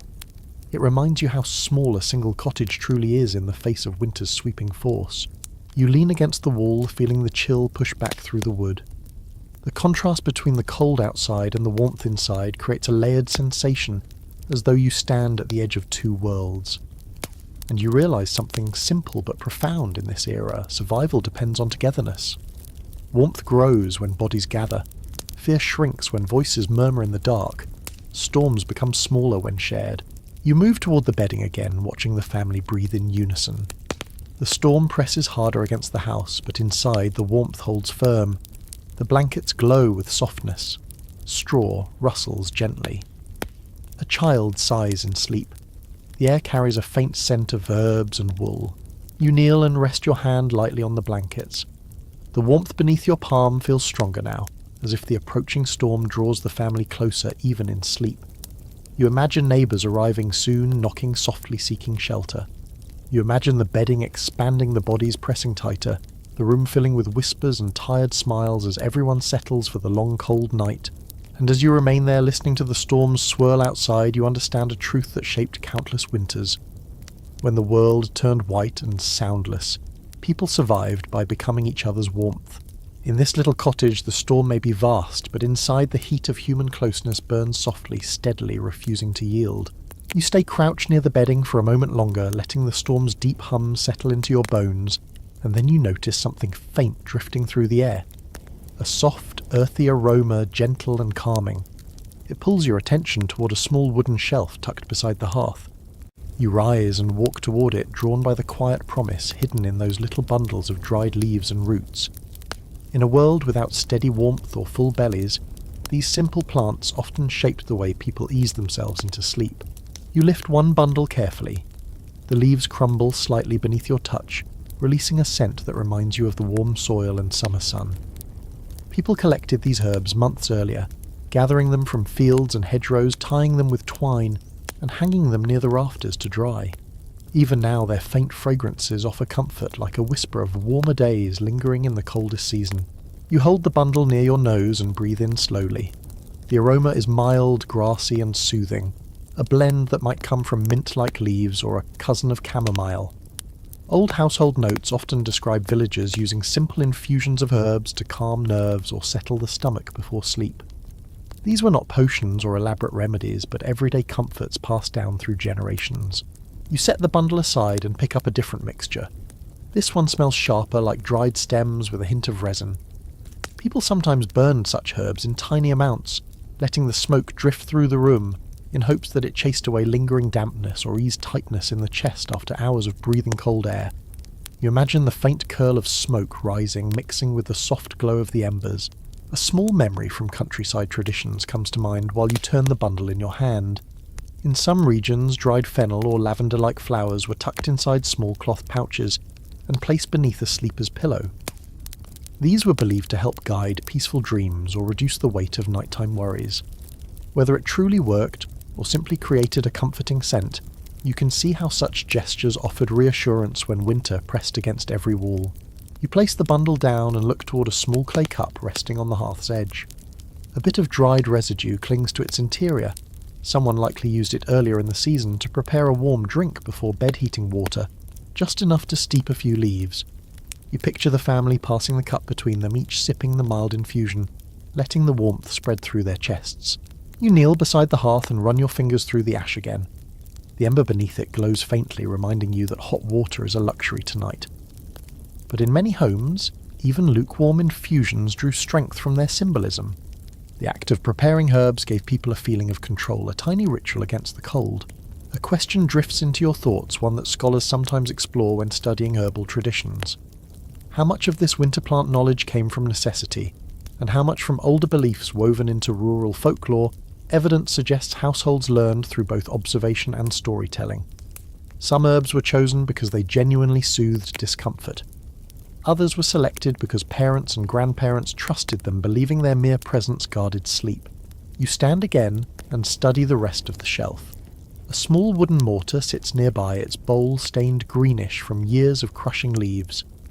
The pestle rests inside, smooth along the handle from countless hands. You imagine a parent grinding herbs during the waking interval between sleeps, listening to the rhythmic scrape as they worked, letting the steady sound blend with the nighttime hush. You run your fingertips along the rim of the mortar. It feels cool and solid, a tool that has helped countless nights ease toward a rest. In this world, practical knowledge often grew alongside old superstitions, forming a tapestry where plants carried both physical and emotional power. You turn toward the sleeping family again. The children lie curled tightly together, breathing softly. You notice a faint herbal scent drifting from their blankets. Perhaps someone rubbed a bit of crushed leaf onto the cloth earlier in the evening, hoping the fragrance would help them sleep more peacefully through the storm. A mother's touch, a father's caution, a simple act woven into the rhythm of surviving winter. You walk slowly toward the door and pause beside the frame. In the dim light you notice another small bundle of herbs tied above the threshold.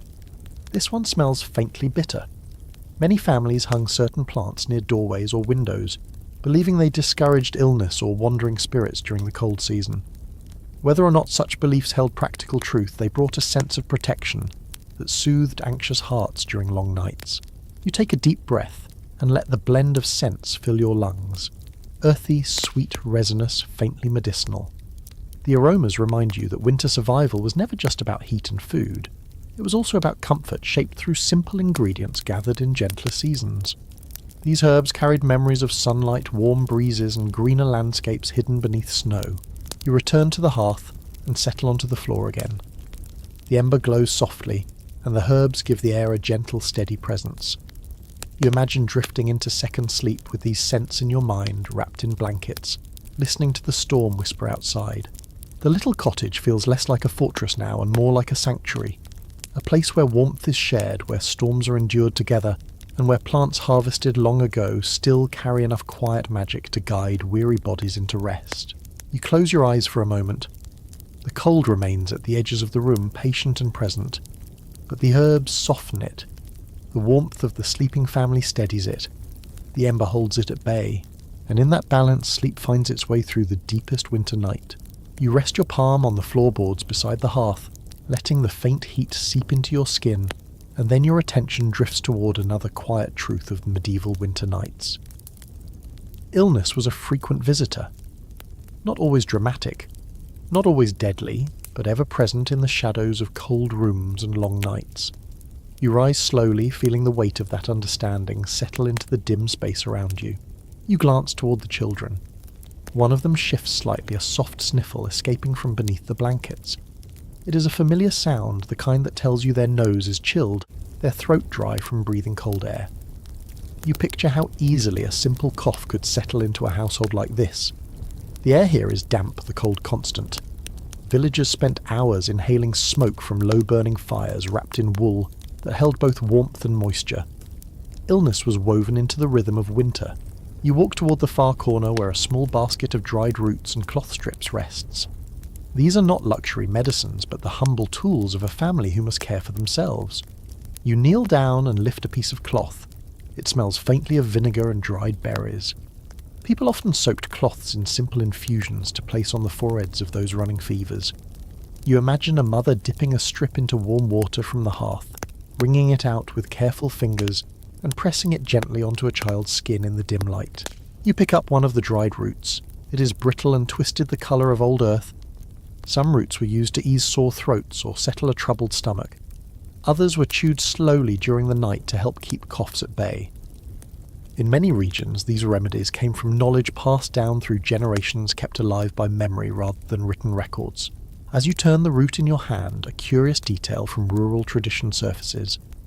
In some communities, families believed that placing a piece of healing root beneath a pillow invited protective forces to guard the sleeper's breath. Whether or not anyone believed the story fully, the gesture offered a sense of comfort when illness lingered in the room. You look toward the bedding and imagine such a root hidden under a corner of cloth or tucked near a child's shoulder. You stand again and step closer to the hearth. The ember glows faintly, a tired orange shimmer beneath the ash. You stir it lightly and think of how many winter nights depended on this fragile warmth. When someone grew sick, the hearth became the centre of care. Warm water, soft cloths, heated stones wrapped in wool. All of it came from the few glowing coals that survived until morning. Without them, illness would cut more deeply into the family's strength. You walk toward the trapdoor and kneel beside it. A wave of warm air rises from below as you lift it slightly. The animals breathe steadily in the darkness, their warmth filling the lower space. Their presence mattered more when someone was ill upstairs. A warmer floor kept fevers from dipping into dangerous chills during the night. You lower the trapdoor again, and feel the warmth settle gently back into the boards under your knees. A question drifts into your mind, one that scholars often discuss when examining medieval health practices. How much of a family's healing knowledge came from observation, and how much from inherited beliefs shaped by older customs? Some researchers argue that households relied mostly on practical remedies, discovered through trial and error. Others point to hints of spiritual or symbolic protections woven into nightly routines. The truth as always feels like a blend of both. You step toward the bedding and kneel beside the family. The mother sleeps lightly, her breathing soft and steady. Her hand still rests near the children, ready to sense a feverish flush or a shiver beneath the blankets. In homes like this, caretaking never truly stopped even in sleep. Parents woke instantly at the slightest sound or movement attuned to the vulnerable bodies resting beside them. A small cough comes from beneath the blankets. You lift your head and listen. The sound is soft, but it carries a familiar edge. You imagine how easily such a cough could worsen in a cold room. You picture the mother waking, reaching for a cloth, or a warm stone, whispering soothing words as she settled the child again. Nights like this carried more tension than the quiet surface revealed. You rise slowly and walk toward the door. The draft slipping beneath it feels sharper now, sliding across the floor like a cold hand. You place your foot against the seam and imagine someone sealing it with cloth or straw to keep the chill from reaching a sick sleeper. The effort feels small, but in this world, small efforts often held great weight. Your gaze drifts to a clay cup near the hearth. Dried residue inside hints at herbs once steeped in it. Families often prepared mild infusions for the ill-hoping. The warmth would soothe their chests or ease tight breathing. You imagine sipping such a drink in the quiet hours between first and second sleep, holding the clay close to your face as steam touched your cheeks. You return to the hearth and sit cross-legged. The ember pulses faintly. Around you, the room settles into the second half of the night. The storm outside softens to a distant sigh. The animals below shift quietly. The air inside holds a mixture of herbal scent, wool fragrance, and the faint sharpness of cooling ash. You close your eyes for a moment and imagine being sick in this world. No doctor nearby, no warm bath, no steady source of heat. Just the simple care of family, the warmth of shared blankets, the slow healing guided by roots, herbs, and patience. You feel a sense of humility wash over you. You open your eyes again, the children breathe evenly. The mother's posture remains protective. The house hums with a fragile calm. Illness may enter often here, but so does care. So does tenderness. So does the quiet determination to endure each night. And as you listen to the steady rhythm of breaths and the faint hum of the storm's retreat, you understand that winter sickness shaped more than bodies. It shaped communities, rituals, sleep, and the tender ways families learned to watch over one another in the coldest, quietest hours of the night. You let the quiet of the room settle around you again, then shift your gaze toward the door. The storm has softened, but another thought creeps into your mind, one shaped by the countless footsteps that once crossed frozen landscapes long after sunset.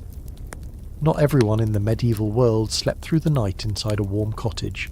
Many travelled, many wandered. Many found themselves far from home with only darkness, cold air and hope for company. You rise slowly, imagining what it feels like to face the winter road when the world falls silent. You move closer to the door and rest your hand flat against the wood. It feels cold, but somehow inviting, as though it carries memories of hands that once knocked here, searching for shelter. Travel during winter was always difficult.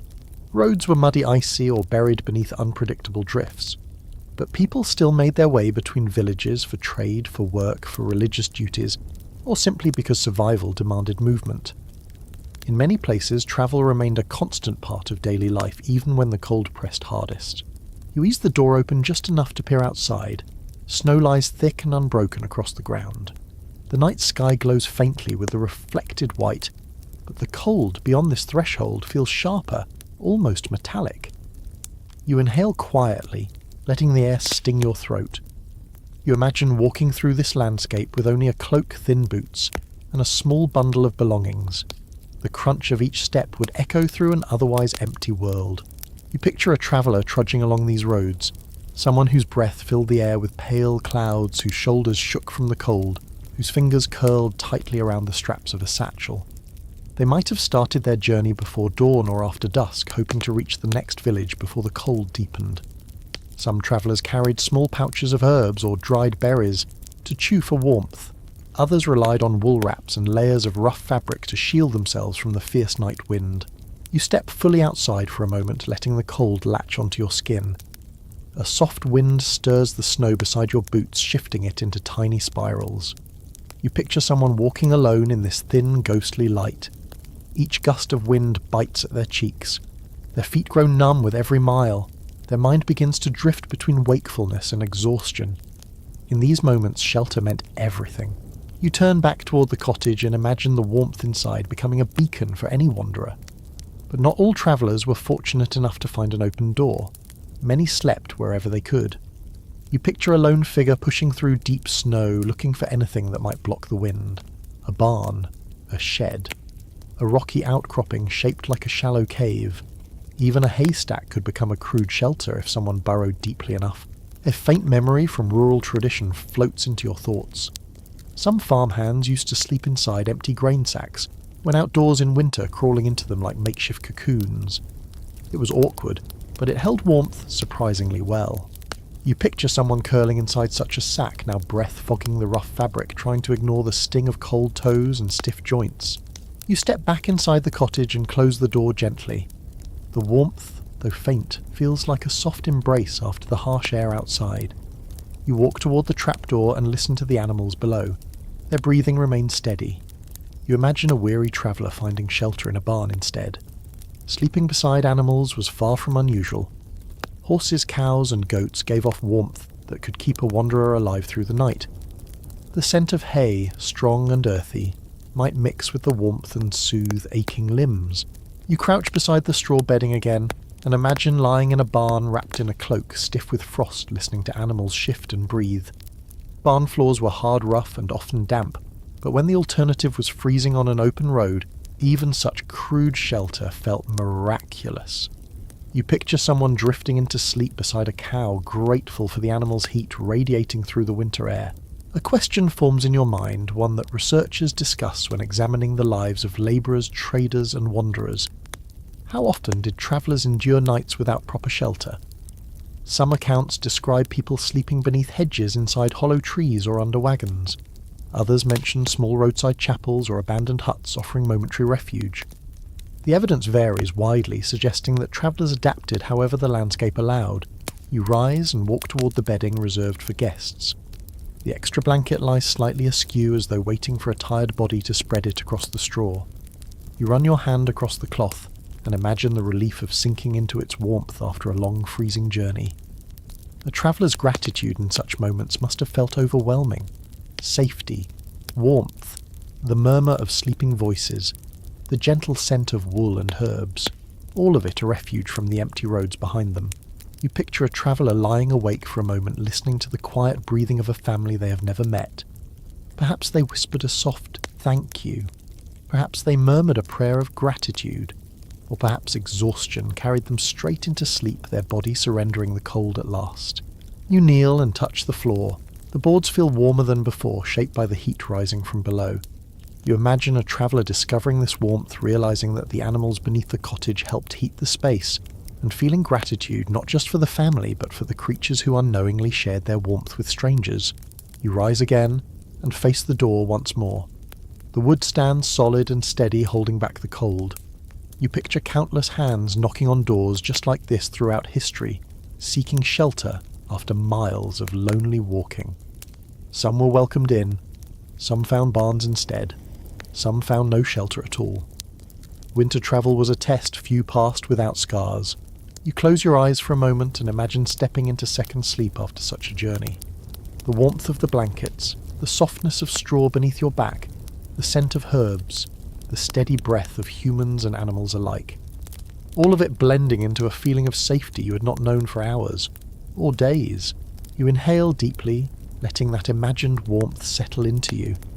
In this little cottage, the night remains cold and vast outside, but inside even travellers find a place where their weary bones can rest, their breath can ease, and the darkness loses its edge. You stand quietly near the door, letting the image of the weary traveller fade, then turn toward another kind of winter sleeper altogether. Not a peasant, not a wanderer. Someone whose nights unfolded with far more silence and far less warmth. You move slowly across the room, imagining stone walls instead of a wattle and daub, echoing chambers instead of low ceilings, and a life shaped by prayer, discipline, and cold that settles into the soul rather than just the bones. You're stepping in your mind into a monastic cell. You close your eyes for a moment and picture it. A narrow stone room with a single slit for a window, a wooden bench, a thin straw mattress, a woolen blanket folded neatly at the foot of the bed, a small table holding a candle stub. No fire, no hearth, just stillness so complete that even your breath feels loud. You open your eyes again and take a slow breath. The cottage around you fades slightly as the imagined stone walls rise in your thoughts. You walk toward the far side of the room and let your fingertips brush the wooden wall, then imagine it replaced with cold stone. The chill seeps through your skin instantly. Monastic cells were unheated by design. Heat was considered a worldly comfort, something that might distract the spirit from devotion. Many religious communities believed that enduring cold strengthened discipline, sharpened prayer, and reminded the body of its place beneath the heavens. You picture a monk sitting cross-legged on a straw pallet wrapped in a woolen habit, hands tucked inside long sleeves for warmth. The fabric would feel rough, thick and heavy from years of use. The scent of old wool, faint incense and cold air would cling to everything. You imagine the monk's breath forming small clouds in the dim light as he murmurs quiet prayers before lying down for the night. A small recollection drifts into your thoughts as you pace softly. In some monasteries, sleepers rested on hard wooden boards instead of mattresses, believing that physical discomfort kept the mind humble. Other communities allowed straw pallets, but nothing softer. Blankets were scarce, often shared or rotated among the monks. You picture someone pulling a thin blanket over themselves, exhaling sharply, when the fabric fails to hold back the icy air. You walk slowly toward the imagined window and mimic touching the cold stone sill. Dawnlight would creep into a monastic cell just as faintly as it does this cottage, but the cold there would settle, heavier, thicker, sinking into the joints like a quiet weight. You imagine waking before sunrise to the sound of a small bell ringing through the silent cloister. Even on the coldest mornings, monks rose for prayer, washing their faces with icy water, and stepping into long hallways dimly lit by flickering candles. A question wanders into your mind, one that researchers sometimes discuss when studying monastic rules and diaries. Did monks truly embrace this cold willingly, or did they simply accept it because the discipline left them no choice? Some writings describe the chill as a test of devotion, while others hint at moments of private struggle where monks confessed to dreading winter nights. Evidence varies, suggesting that faith and discomfort lived side by side in ways both inspiring and deeply human. You kneel beside the cottage hearth, though in your mind the flames vanish and the stone floor beneath you grows colder. You imagine the monk's nightly routine, a short prayer, a whispered plea for strength, a slow settling onto the pallet, aware that warmth would never fully arrive. You imagine lying on your side, drawing your knees close, pulling the blanket tight, hoping your breath warms even a small pocket of air around your face. Then you picture the quiet, true quiet. The kind that presses into your ears until you hear your own heartbeat echo faintly in your skull. In monasteries, silence was not just a nighttime condition. It was a rule, a discipline, a pathway to contemplation. Nights passed without whispers, without rustling from children or movement from animals. Only the occasional groan of old beams or distant footsteps in the cloister broke the stillness. You walk toward the trapdoor of the cottage and pause. The animals below exhale warm air into the space above, but in a monastic cell there would be no such comfort. No cows shifting in their sleep, no goats snorting softly, only stone that held the cold with stubborn devotion. You imagine how different the night feels without the warmth of other bodies, human or animal. Sleep becomes thinner, lighter, drifting in short intervals rather than deep lingering rest. You turn back toward the bedding in the cottage. Its warmth draws you like a gentle fire. You kneel beside it and imagine the contrast. A monk would sleep alone, wrapped in solitude as firmly as in the rough wool of his habit. Even in communities where monks shared dormitories, the silence between beds felt immense. You picture rows of straw pallets beneath a stone vault, each man lying in his own pocket of cold air, the quiet so deep it could almost be mistaken for still water. A small detail from cloister life surfaces as you lower your hand to the blankets. In some houses, monks shared warmth only on the coldest nights, drawing their pallets closer together despite strict rules. Letters from certain abbeys describe these nights with tender honesty, whispers exchanged in the dark shared prayers for endurance, the rare comfort of being near another human body. It was not common, but it was real. You rise slowly and step back into the centre of the cottage. The air here feels warmer, almost generous compared to the imagined monastic cell. You sense a quiet gratitude building inside you. Even this humble home with its draughts and dim embers feels luxurious compared to the stone rooms where monks surrendered warmth to seek spiritual clarity. You close your eyes and imagine lying down on the cold stone floor wrapped in a thin blanket, breath fogging the air above your face, waiting for sleep to come slowly. Perhaps your stomach grumbles softly. Perhaps your fingers ache. But your mind focuses on prayer, on discipline, on the rhythm of the cloister. You imagine drifting into a fragile sleep, waking before dawn to another day of devotion and cold. You open your eyes again. The cottage greets you with soft, crackling ash, deeper warmth, and the gentle breathing of a family. The contrast between these worlds deepens your understanding. In this little room, sleep is shaped by survival. In a monastery, it is shaped by purpose. And as you stand quietly, feeling the warmth of the cottage wrap around you again, you understand something simple and profound. No matter the walls that surround them, people find ways to rest through winter, through devotion, through closeness, through endurance. Each world has its own form of warmth, its own way of welcoming sleep. You stand in the soft dimness of the cottage and let your thoughts shift once more, drifting away from the chilled stone of monastic cells toward another kind of winter night entirely. A life with more blankets, more fabric, more space. A world where roofs are higher walls, thicker, and meals slightly heavier. Yet even there, cold finds its way in. You step slowly across the room, imagining doors opening into manor halls lit by tallow candles, long corridors lined with tapestries and beds far larger than anything peasants could dream of. You're stepping into an aristocrat's winter chamber. You breathe in and picture it. A large wooden room smelling faintly of beeswax and dried lavender. Thick curtains hang over narrow windows, their heavy folds meant to trap heat. Carpets cover much of the stone floor, muffling footsteps and blocking the worst of the chill. A canopied bed sits against the far wall, layered in furs, woolen blankets and embroidered quilts. It looks luxurious at first glance, almost decadent compared to the straw pallets of this cottage. But as you take a slow breath, you remember that even manor houses struggle to keep warm, especially when icy winds push through cracks in old stone. You imagine stepping closer to that grand bed, hearing your boots soften against thick woven rugs. You pull back the curtain of the bed canopy and run your hand across the fur. It feels soft, warm, animal-scented. Perhaps fox, perhaps sheep, perhaps something rarer. Aristocrats had access to materials peasants never touched. Furs, imported blankets, dyed fabrics enriched with fine threads. But even with all this cold still found the seams of winter nights. You picture the noble sleeper curling beneath all those layers, breath fogging faintly in the chill. A detail from household records rises in your thoughts. Many aristocratic homes placed warming pans under the sheets before bed, filling them with glowing coals carried carefully from the hearth. Servants slid the pans along the bedding to heat the space just enough for comfort.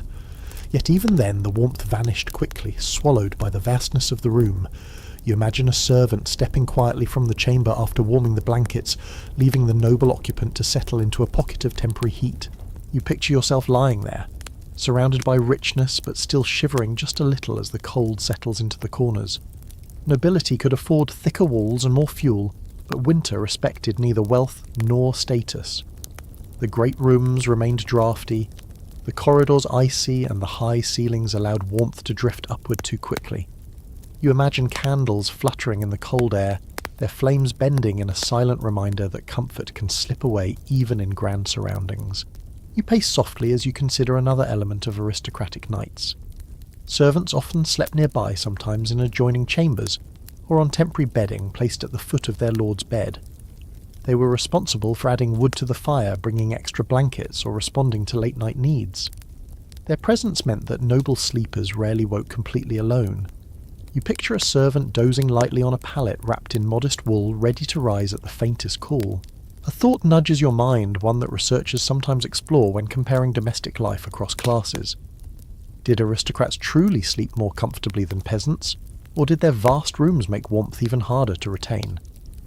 Some argue that noble families suffered more from drafts because their homes were too large to heat effectively. Others suggest that access to finer materials and extra layers made a meaningful difference.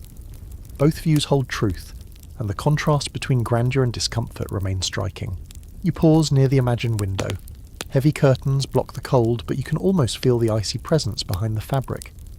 You slip your hand along the edge of a curtain and picture frost thickening on the glass.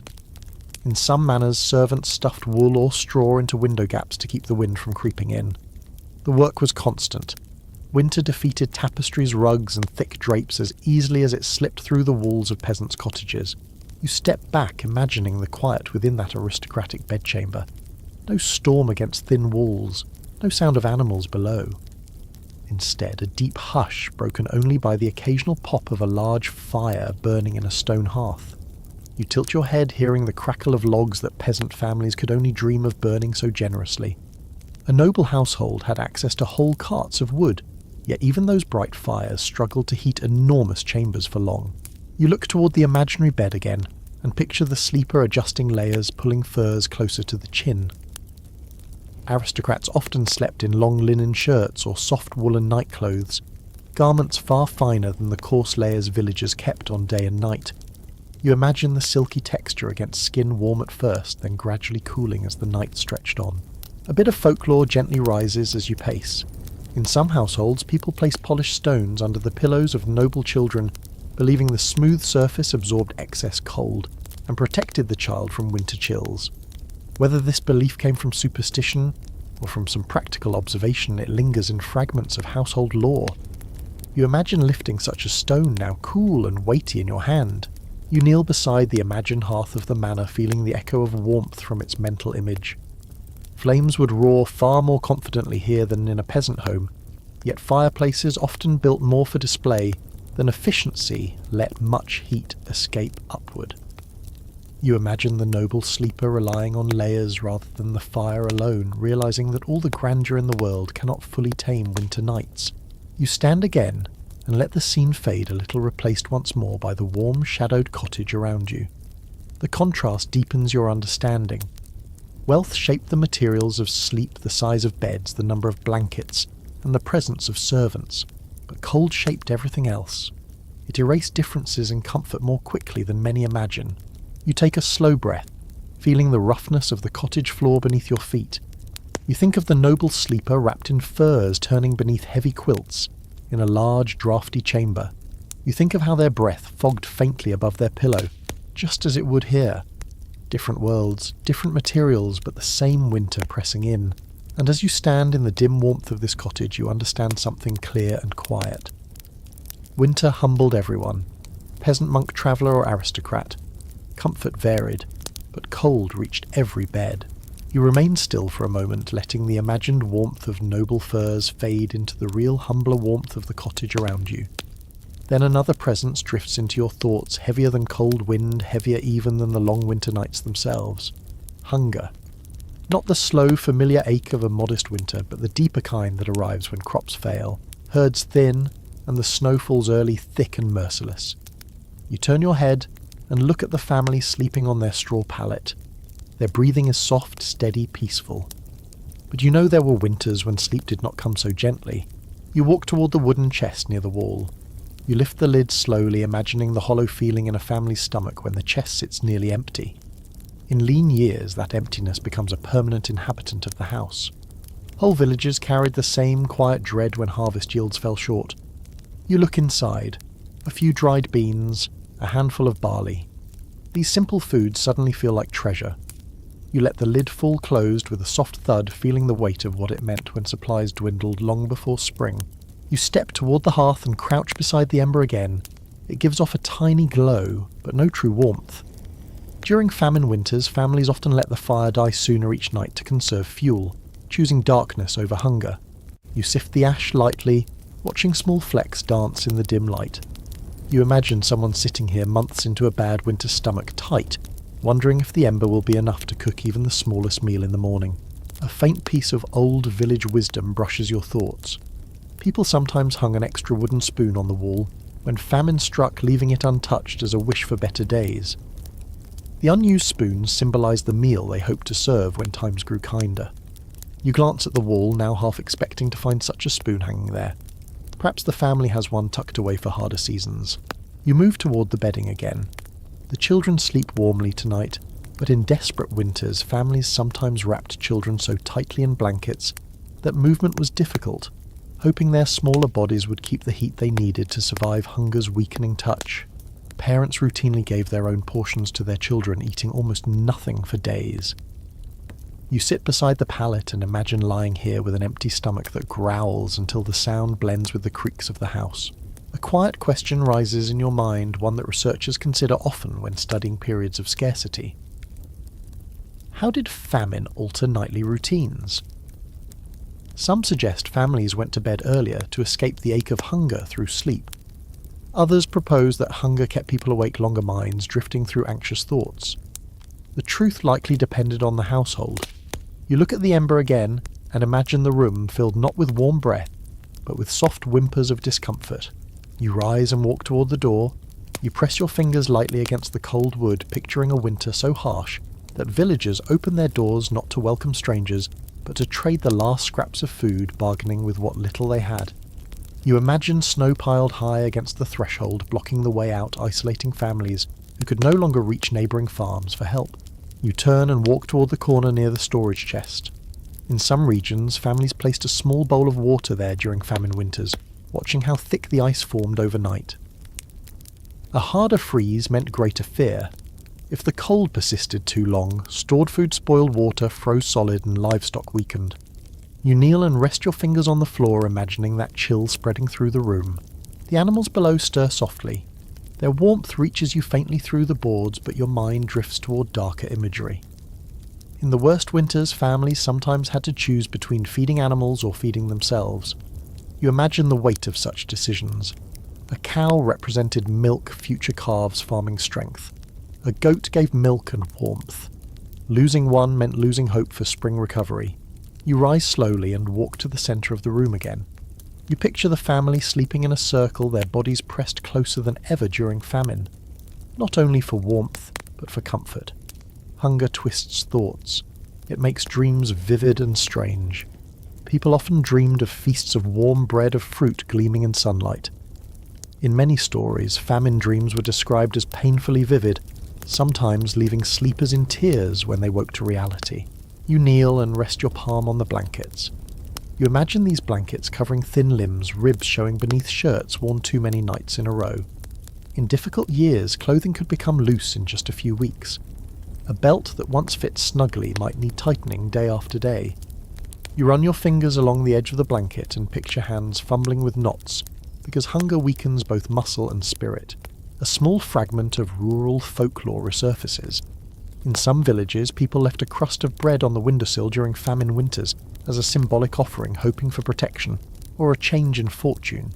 The crust often froze within hours, but the gesture gave families something to hold on to when anxiety grew heavy. You turn toward the window now and imagine the silhouette of such a crust resting on the sill. You walk toward the hearth again and sit. The ember pulses faintly, reminding you that life persists even when weakened. Families in famine winters clung to that single ember, just as they clung to one another. You close your eyes for a moment and imagine being part of this household during such a season. You might wake often, not from cold, but from the dull, persistent ache of an empty stomach. You might lie on your side, curling closer to a loved one, seeking comfort in the midst of quiet fear. You open your eyes slowly. The cottage around you tonight is calm. The family rests peacefully. The snow outside lies quiet. But the memory of famine winters lingers like a thin shadow across the room. It reminds you that survival was not only about keeping warm, it was also about enduring hunger with courage, sharing what little remained and holding tightly to hope when almost nothing else remained. You inhale softly, letting the scene settle around you. The ember glows, the blankets rise and fall, the house holds its fragile warmth. And you understand that even in the harshest winters, people found ways to sleep to dream and to face the coming day. Not through abundance, but through persistence grounded in love and shared strength. You stay seated near the hearth for a long moment, letting the quiet hum of the room soften your thoughts. The family sleeps, the ember glows faintly, and the storm outside has begun to fade. And then a subtle shift touches the air. It is not warmth, not yet, but something softer. Something like a whisper of change. You rise slowly and step toward the shuttered window, feeling the stillness of the night tilt just slightly toward promise. In the hardest weeks of winter, even the smallest hint of seasonal change carries an almost sacred weight. You place your fingertips on the shutter. The wood feels cold, but not as biting as before. A faint tone in the wind catches your attention, less harsh, less sharp. You lean closer and listen. There is a different quality now, a gentler movement in the air. Villagers often sensed these shifts long before spring arrived. Their lives were tuned to nature's smallest gestures. A slightly softer breeze, a different note in the night silence, a snowdrift settling with a whisper instead of a crack. These signs carried hope. You step back and breathe slowly. The scent inside the cottage feels subtly altered too. The smoke from the ember no longer curls as heavily through the room. The cold, though still present, lacks its earlier bite. You imagine families on nights like this exchanging quiet glances, whispering to each other that the worst might soon be behind them. Not today, not tomorrow, but soon. A small memory rises from rural traditions. In some regions, people believed that the earth sighed during the final weeks of winter, releasing a soft breath that signaled spring's distant approach. When the sigh arrived, they said frost spirits began losing their strength. True or not, you can feel how such a belief might grow from moments like this, where the air changes so subtly that it feels like the world itself is shifting in its sleep. You move toward the bedding and kneel beside the children. Their breathing remains steady and warm, their bodies curled in peaceful shapes beneath the blankets. You imagine the mother sensing the air in the morning and lifting her head just slightly, noticing that her own breath fogs less intensely. These tiny details would have meant everything to families who lived winter day by day. A softer breeze could spark conversations about preparing tools for early planting or checking stored seeds. Hope does not need much space to grow. You stand again and walk toward the corner where bundles of dried herbs hang from the rafters. You touch one lightly, feeling the crisp leaves crumble faintly beneath your fingers. In certain regions, households burned small portions of leftover herbs on nights when the air shifted like this, believing the smoke honoured the end of winter's dominion.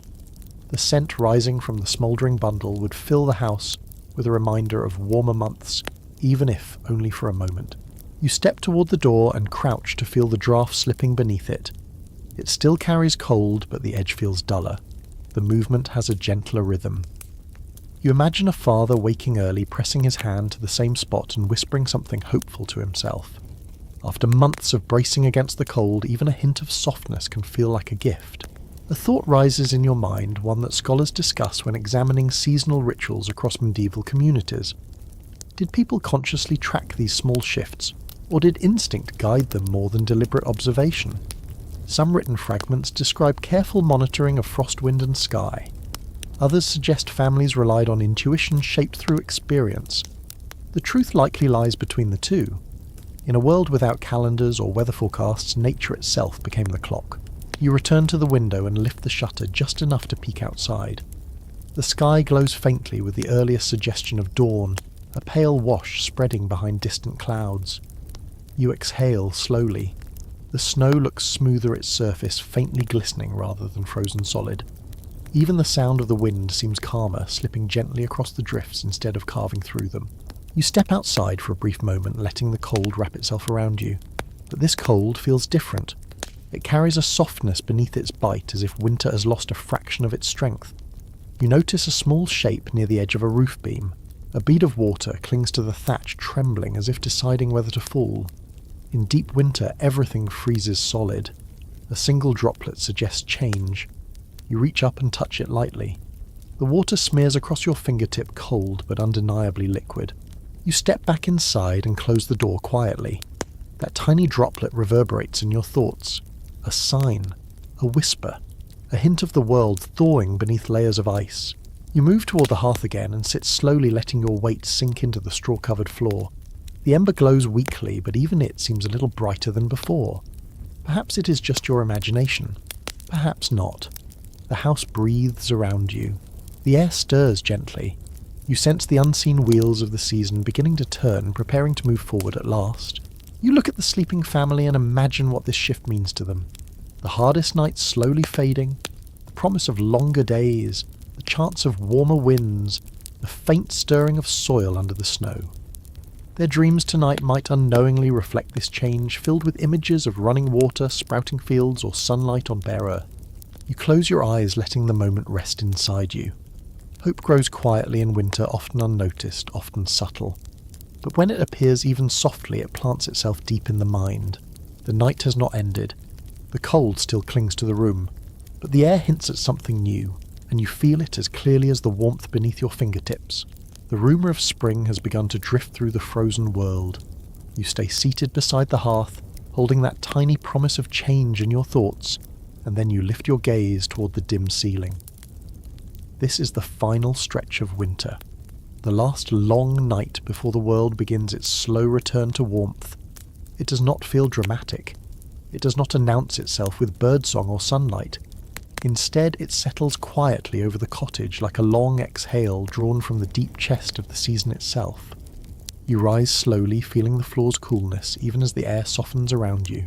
You walk toward the shuttered window once more. The wood is still cold beneath your fingers, but you sense a subtle looseness in the night. The draft slips into the room as it always does, yet its edge feels less sharp, as though winter is beginning to tire. You lean your forehead lightly against the shutter and let your breath warm a small patch of wood. The sound outside has changed too.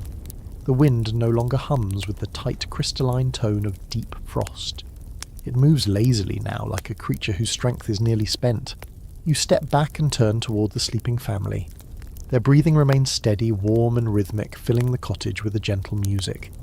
You kneel beside them, watching how the blankets rise and fall together, how limbs have shifted into comfortable positions that only come when a body trusts the night. Perhaps they too feel the turning of the season without realizing it. Sometimes the body knows before the mind does. A quiet thought settles over you as you sit there. During the final weeks of winter, people often described a strange stillness that fell over the village at night. Not a frightening silence, but a patient one. A pause before the world expands again. You imagine stepping outside in the early morning and hearing something you have not heard in months, water dripping, snow softening, ice loosening its grip on branches, the faint crack of thawing earth. These sounds would signal to villagers that their long endurance was beginning to pay off. You walk toward the hearth and crouch beside the embers. Only the faintest glow remains shimmering quietly under the ash like a sleepy heartbeat. You stir it gently. A spark brightens, then settles again. The ember seems stubborn, unwilling to vanish. In many winter households, the final nights of the cold season felt strangely heavy and hopeful all at once. People guarded their last bits of fuel, carefully knowing that warmer days would soon make their efforts easier. A small piece of rural tradition slips into your thoughts. Some villagers believed that on the last long night, the spirit of winter passed silently through each home to count who had survived. If it found a warm bed, a glowing ember, or the soft breath of a child sleeping peacefully, it moved on satisfied. Such stories softened the harshness of the season, giving its departure a gentle face. You imagine winter itself pausing at this door, finding the family safe and drifting away without malice. You rise and walk toward the door. The draft beneath it feels changed now, carrying less hunger, less bite. You rest your hand on the frame and imagine the days ahead, when this very door will open to air that smells of wet soil instead of frozen earth.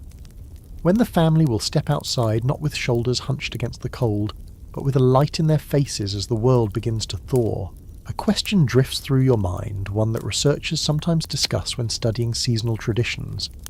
Did villagers truly mark the last long night consciously, or did they simply feel it in their bones? Journals suggest both.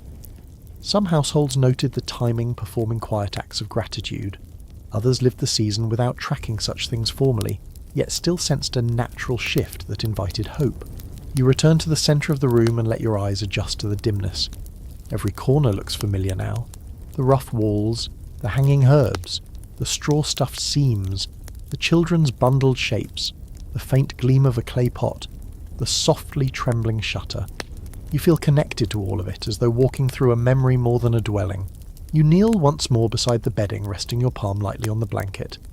The warmth beneath your hand feels deeper now, as if the family's shared heat reflects not just survival, but anticipation. You imagine the mother waking soon, sensing the air and whispering to herself that winter is loosening, that the sun will stay a little longer in the sky today. A muffled sigh rises from the animals below, followed by a gentle shuffle in the hay. Even they seem to feel the change, their movements less tense, their breaths a little lighter.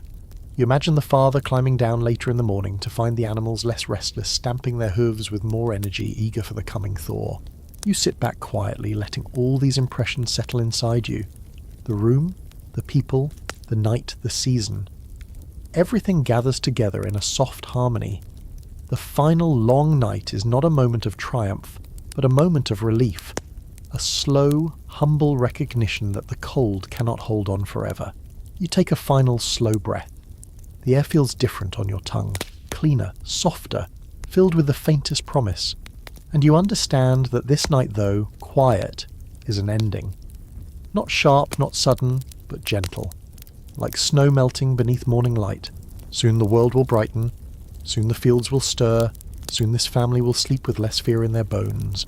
And for now they sleep through the last long night with peace resting softly over them. You settle down beside the hearth once more, letting your body relax into the gentle darkness of the cottage. The ember murmurs faintly beneath the ash, a final reminder that warmth can exist even in the quietest moments. The air has softened, the storm has faded, and the world holds stillness in a way that invites your thoughts to drift slowly, calmly, like snowflakes settling on untouched ground. You breathe in deeply. The scent of old wool, dried herbs, and cooling straw shapes a cocoon around you. Every sound softens now. The tiny creak of a timber feels distant. The slow exhale of a sleeping child becomes a lullaby. Even the faint rustle of animals below dissolves into a soothing hush. Everything grows slower. Everything grows gentler. You picture the cottage from above. A small circle of warmth in a vast, quiet landscape. Thin walls, dim light, a sleeping family gathered together, and you resting at their side, feeling the last stretch of winter ease its hold. Let your shoulders loosen, let your breathing slow. Let your thoughts wander anywhere they wish. The cold outside can wait. The world will thaw soon enough. Tonight nothing demands your attention. Not the wind, not the darkness, not the long months behind you. All that remains is quiet, and warmth, and the soft knowledge that winter nights, no matter how deep, always move toward dawn. Allow that thought to settle gently inside you, a slow comforting glow, like an ember that refuses to fade. Let your eyes grow heavy, let your mind float. You are safe here, wrapped in the calm of a world preparing to wake. Sweet dreams.